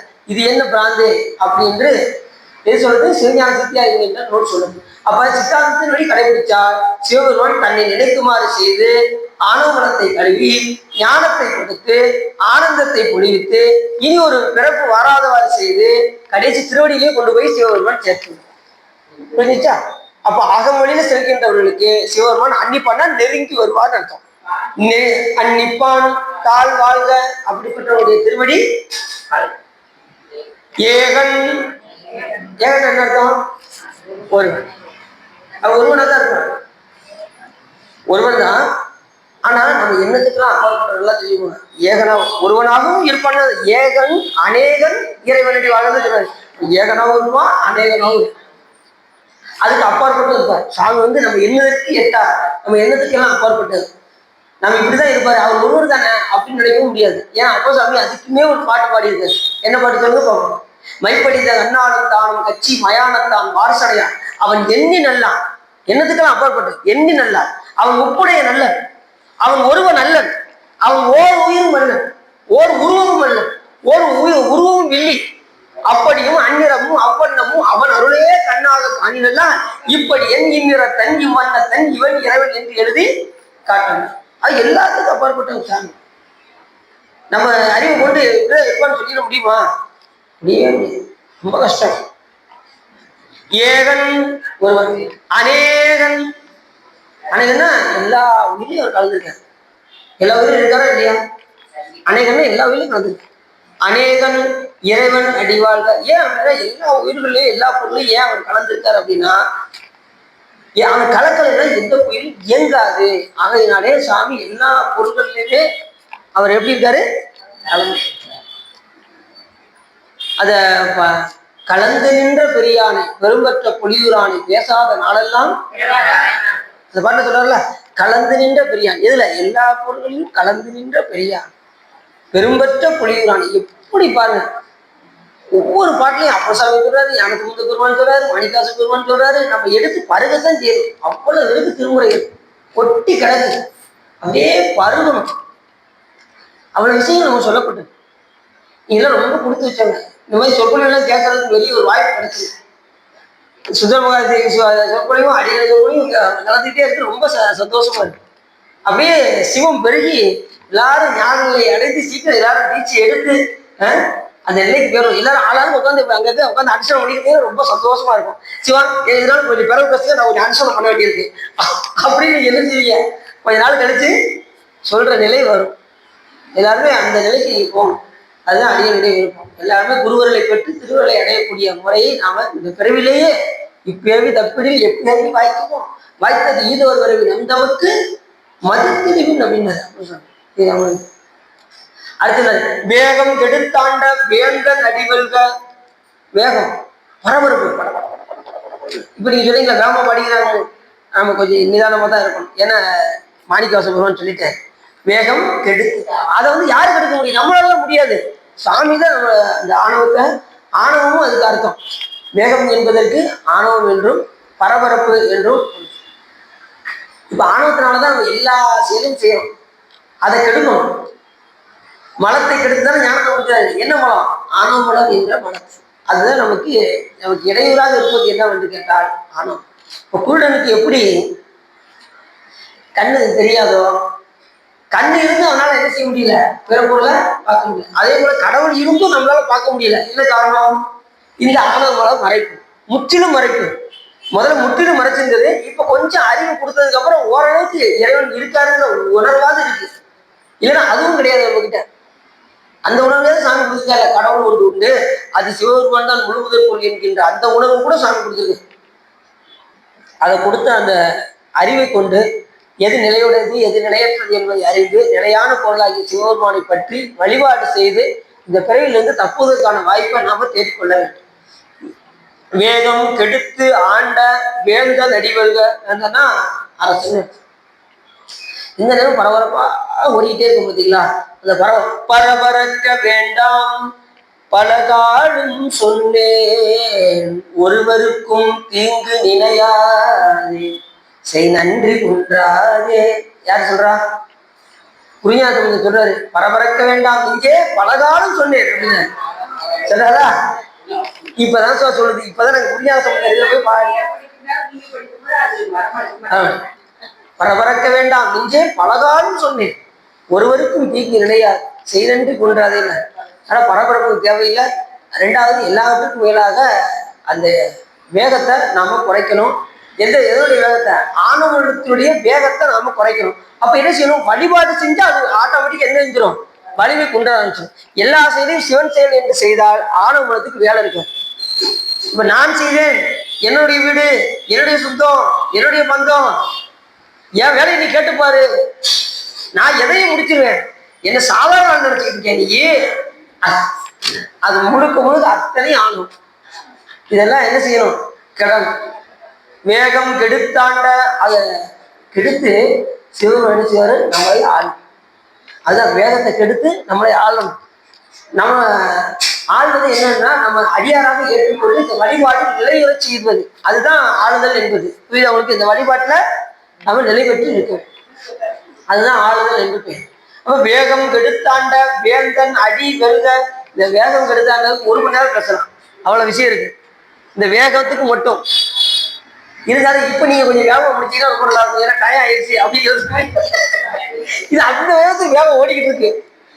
மறுபடியும் 6 மணிக்கு அப்படி திருப்பி வச்சிருக்க ஒரு 1 மணி நேரத்துக்கு. வேகம் எடுத்தாண்ட வேந்தன் அடிவல்கா பிறப்பருக்கும் பிஞ்சகந்தன் நம்ம பிறப்பு அறுக்கக்கூடிய பெருமான் யாரு? சிவபெருமான் ஒருவர்தான் பிறப்பா இருக்க முடியும். எந்த கடவுளாலையும் பிறப்பா இருக்க முடியாது. ஏன் அப்படின்னா பிறப்பு இறப்பட்டவர் சிவபெருமான் ஒருவரே. பிறப்பருக்கும் மாய பிறப்பருக்கும் பின்னரடி போற்றி நிறைய அப்ப பிறப்பு யாரு அறுக்க முடியும்? ஏன் அப்படின்னா அவர் ஒருத்தர் தான். இப்ப முருகப்பெருமானை சொல்லும் போதும் சொல்லுவாங்க, ஏன்னா செம்மான் மகளை திருடும் திருடன் பெம்மான் முருகன் பிறவான் இரவான். ஏன் முருகப்பெருமானை சொல்றாங்க? ஏன்னா சிவபெருமான் தான் முருகரை வராரு. அப்ப அவருக்கு அந்த தன்மை தானே சொல்ல போகும். ஆனா பிறப்பருக்கும் பிஞ்சகன். தன் பிஞ்சகன்னா தலைக்கோணம் கொண்டவன் அர்த்தம். சிவபெருமானுடைய தலையில என்ன இருக்கு? தங்கை இருக்கு. வேற பாத்தீங்களா? கரெக்டா சொல்றாங்க. ஒரு இன்ஜினியர் நல்லா தெரியும். ஒரு இன்ஜினியர் இருந்தார். என்ன உங்க சிவபெருமான் தலையில தங்கை வச்சிருக்காரு? அதுக்கு கேட்டது யாரு? இன்ஜினியர் கேட்டார். சிவபெருமான் எதுக்கு தலையில தங்கை வச்சிருக்காருன்னு கேட்டார். அதுக்கு அவர் பதில் சொன்னாரா, சார் நீங்க இன்ஜினியரா இருக்கீங்க, நான் உங்க வழியிலே வாரேன் அப்படின்ட்டு, நீங்க 2 மாடி வீடு கட்டினீங்கன்னா வாட்டர் டேங்கை எங்க சார் வைப்பீங்க அப்படின்னு கேட்டார். அதுக்கு அவர் சொன்னாரு, நான் 2வது மாடியில வைப்பேன் அப்படின்னாரு. சார் 100 மாடி வீடு கட்டுறீங்க சார், எங்க சார் நீங்க வாட்டர் டேங்க் வைப்பீங்க அப்படின்னு கேட்டாரு. இதுல எனக்கு ஆச்சரியம், 100வது மாடியில தான் அப்படின்னாரு. ஏன் 50வது மாடியில வச்சா? 50 மாடியில வைக்க கூடாதா? தண்ணி கிடைக்காதா? எத்தனை பேருக்கு கிடைக்கும்? அந்த 50 பேருக்கு தான் கிடைக்கும். 100வது மாடியில வச்சாதான் 100 பேருக்கு தண்ணி கிடைக்கும். அது போலதாங்க எங்க சிவபெருமான் தலையில வச்சிருக்காரு. அண்ட சராசரங்களுக்கெல்லாம் தண்ணி கொடுக்கறதுக்கு தான் எங்க சிவபெருமான் எங்க வச்சிருக்காரு, கங்கையை தலையில வச்சிருக்காரு. இப்ப அண்ட சராசரங்கள் தண்ணி வேணும் வேண்டாமா? நீரின்றி அமையாது உலகு. நீர் தான் ரொம்ப முக்கியம். நீ சாப்பாடு இல்லாம கூட வாழ்ந்துடலாம், ஆனா தண்ணி இல்லாம வாழ முடியாது. புரியுதா உங்களுக்கு? நீரின்றி அமையாது உலகுன்னு இப்ப எவ்வளவு சிறப்பு பார்த்தீங்களா? நீர் இல்லாம வாழ முடியுமா? நீ எங்கேயாவது போனீங்கன்னா வாட்டர் கொஞ்சம் கேண்ட தண்ணி மட்டும் எடுத்துட்டு போங்க, நீங்க மட்டும் அழகா சமாளிச்சு வந்துடுவீங்க. சாப்பாடு இல்லாம கூட பரவாயில்ல, தண்ணி மட்டும் இல்லாம போயிட்டு விற்கதான் செய்யணும். புரியுதா உங்களுக்கு? அதனால நீர் வந்து ரொம்ப முக்கியம். அதே மாதிரி உழவு முடியாத சந்திரன், அந்த தச்சனுடைய தச்சன் வந்து சமைச்சதும் அவ அந்த ஒவ்வொரு கலைகளாக தேய ஆரம்பிச்சு. அந்த கதைலாம் உங்களுக்கு தெரியும். 27 மனைவிகள் இதெல்லாம் உங்களுக்கு எல்லாம் தெரியும். அந்த அந்த சவிச்சதும் அந்த தச்சன் சவிச்சதும் அவருடைய முழு நிலவானது ஒவ்வொரு கலைகளாக தேர்ந்து 3ஆம் முறை வரும்போது பிரம்மாட்ட போனாரு, என்னால முடியாதுட்டாரு. விஷ்ணுட்ட போனாரு, என்னால முடியாதுட்டாரு. கடைசி சுவாமியோடைய திருவடியை போய் பற்றினார். நல்லா பாருங்க, யாராவது திருவடியில கொண்டு வந்து விழுந்தவங்கள தலைமையில யாராவது தூக்கி வைப்பாங்க? சிவபெருமான் தலையில தூக்கி வச்சாங்க. மேக்சிமம் எங்க கொண்டு போவாங்க, இடுப்புறைக்கு கூட கொண்டு போயிடுவாங்க. ஆனா தலைமையில யாரும் தூக்கி வைக்கவே மாட்டாங்க. ஏன்னா நம்மளை ஒரு நாள் இங்க கவுத்திடுவான் அப்படின்னு யாரும் தலைமையில வைக்கவே மாட்டாங்க. ஆனா நம்ம சாமி எப்படி பண்ணாரு, அப்படி தலையில தூக்கி உழவு முடியாத சந்திரனை தேய்ந்து ஒண்ணுமே செய்ய முடியாத நிலை, உழவு முடியாத அந்த சந்திரனை நீ வாட்டு உழவு அப்படின்னு தலையில தூக்கி வச்சாரு சாமி. நிலவு உலாவிய நீர்மலி வேணியன் சொல்றாரு. உழவு முடியாத சந்திரனை உலாவும்படி நிலவுலாவி நீர்வழி வேணியன் அழகில் சோரியன் அம்பலத்து ஆடுவான் மலர் சிலம்படி மேற்பட்ட தனிச்சிறக்கூடியது. எல்லாருக்கும் ஆன்லைன் கிளாஸ் எல்லாம் இருக்கு, முடிக்கிறீங்களா? இதை முடிச்சிடுவோமா? இந்த 10 முடிச்செல்லாம் பார்த்தேன். வேகம் கெடுத்தாண்ட வேந்தனையோடு பிறப்பறுக்கும் விஜயகண்டன் பெய்கள் கல்னா, அதாவது வீரர்களுக்கு, அதாவது வெற்றி பெற்ற வீரர்களுக்கு பொன் இது அணிவாங்க, பொன் கடல் அணிவாங்க. பொன் அடை அது யார் அணிவார்னா அரசர் வந்து அணிவார். அந்த வெற்றி பெற்ற வீரர்களுக்கு யார் அணிவார்?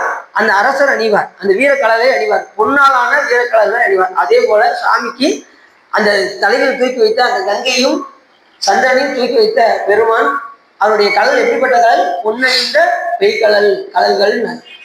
எல்லாத்தையும் கடல்கள் சொல்லிட்டு வந்த அவரு கடைசி 5வது வரல என்ன சொல்ற, கடல் அப்படிம்பார். அது என்ன நான் அடிக்க சொன்னேன், பிறப்பருக்கும் விஞ்ஞகந்தன் பெய்கடல்கள் வெல்க, புறத்தாருக்கு சேவந்தன் பூங்கலர்கள் வெல்க. புறத்தார்னா சிவபெருமான் வழிபாடு பண்ணாதவங்க பூராமே எப்படிப்பட்டவங்க? புறத்தார்.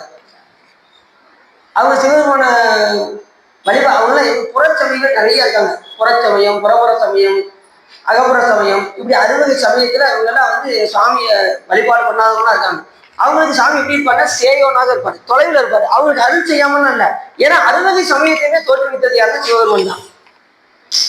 இப்ப அந்த சமயத்துலலாம் இருந்து தத்தம் சமயங்களில் 60 சமயத்திலும் நின்றுதான் கடைசி நாடும் நகரும் நத்தில் கோயிலும் தேடி திரிந்து கடைசிதான் சிவபெருமான் வருவாங்க. எடுத்ததுமே என்ன செய்ய முடியாது, சிவபெருமான் எல்லாரும் வந்துட முடியாது. சிவன் கோயில கூட்டம் கம்மியா இருக்கும், பார்த்துட்டீங்களா? பெருமாள் கோயில கூட்டம் அதிகமா இருக்கும். என்ன காரணம்?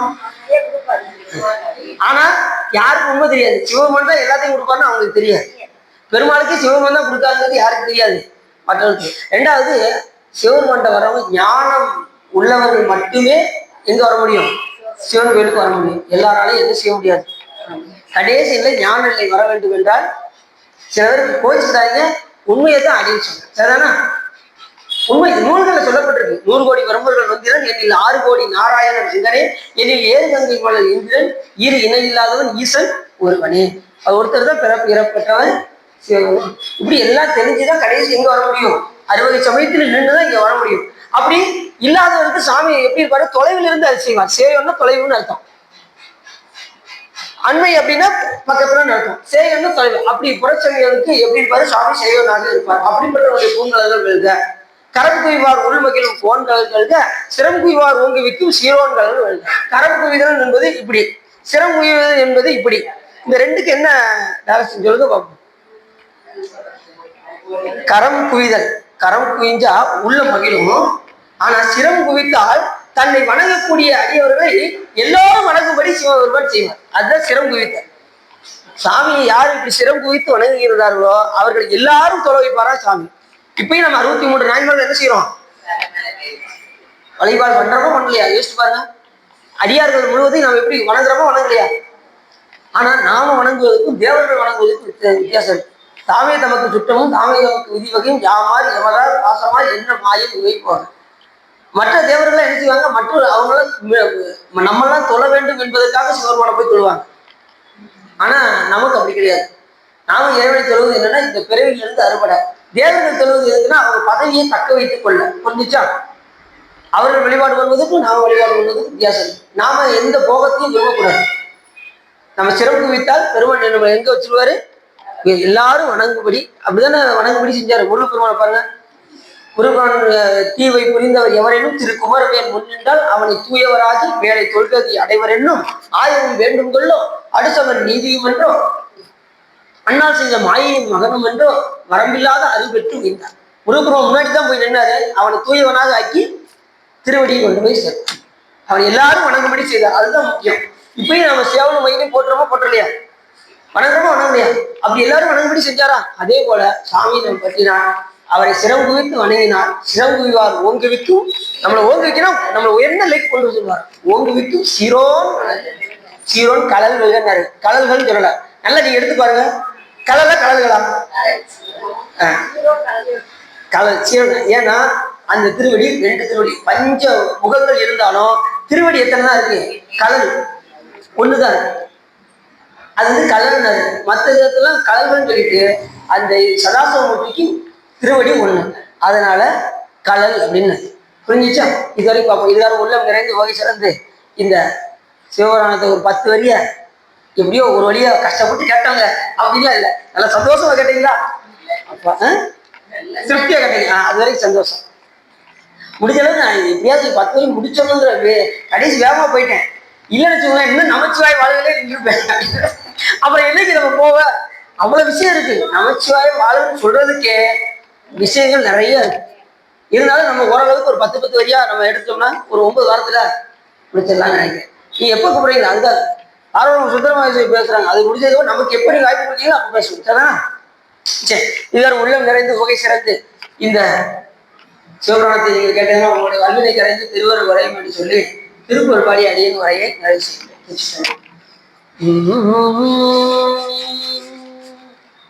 உலக பசுபாத துந்தம் அதுவான உறவு கிளை தாய சந்தை மணிபால மலசல சிவாத செஞ்ச ரமதானன் மதிநிலை கேடாமல் உந்தன் அருள்தாராய்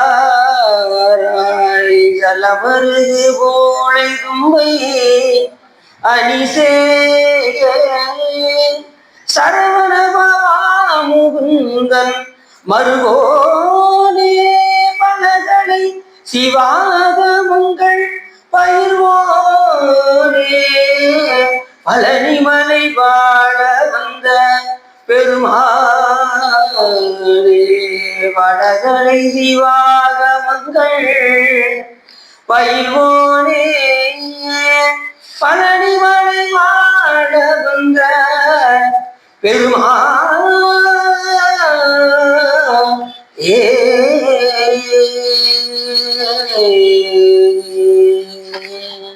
கைலாய பரம்பரையின் விஞ்ஞான போதை நெறிகாட்டும் என்னை வைவாய்மை கண்டான் திருக்குவர் விஞ்ஞான வாழ்வாகி வீராரும்பல் திருவாவுதறிவான் ஒரு நமச்சிவாயுதன் செயலாதி மரபுடையும் திருமரபு நீர்மொழி தரைகமாதும் பவப்பெரும் கடலை கடந்திருதற்கு பரமன் வகுத்த அருளறியை போக்குடன் உயிர்கள் கடைபிடித்து உயோகம் துரசை ஆதினத்து தவப்பிரகாசம் தரணியில் எங்கும் தன்னொழில் செங்கோல் உச்சியம் சிவப்பிரகாச தேசிகன் வளர்த்தால் சென்னியில் கொண்டு போற்றுவே வான்மையில் வளாதிக மணிகளும் துறக்க மன்னன் போன்முறை அரசு செய்க குறைவில்லாத உயிர்கள் வாழ்க நான்முறை அரங்கள் போங்க நற்றமும் வேள்விமல்க வேள்விகள் சைவ நீதி விளங்குக வையம் நீடுக மாமலை கொள்ளுக மெய் விரும்பிய அன்பர் விளங்குக சைவ நெல்லறிதான் தலை தோன்றுக நெருநீர் சிறக்கவே திருச்சிற்றம்பலம் பார்வதி பதையே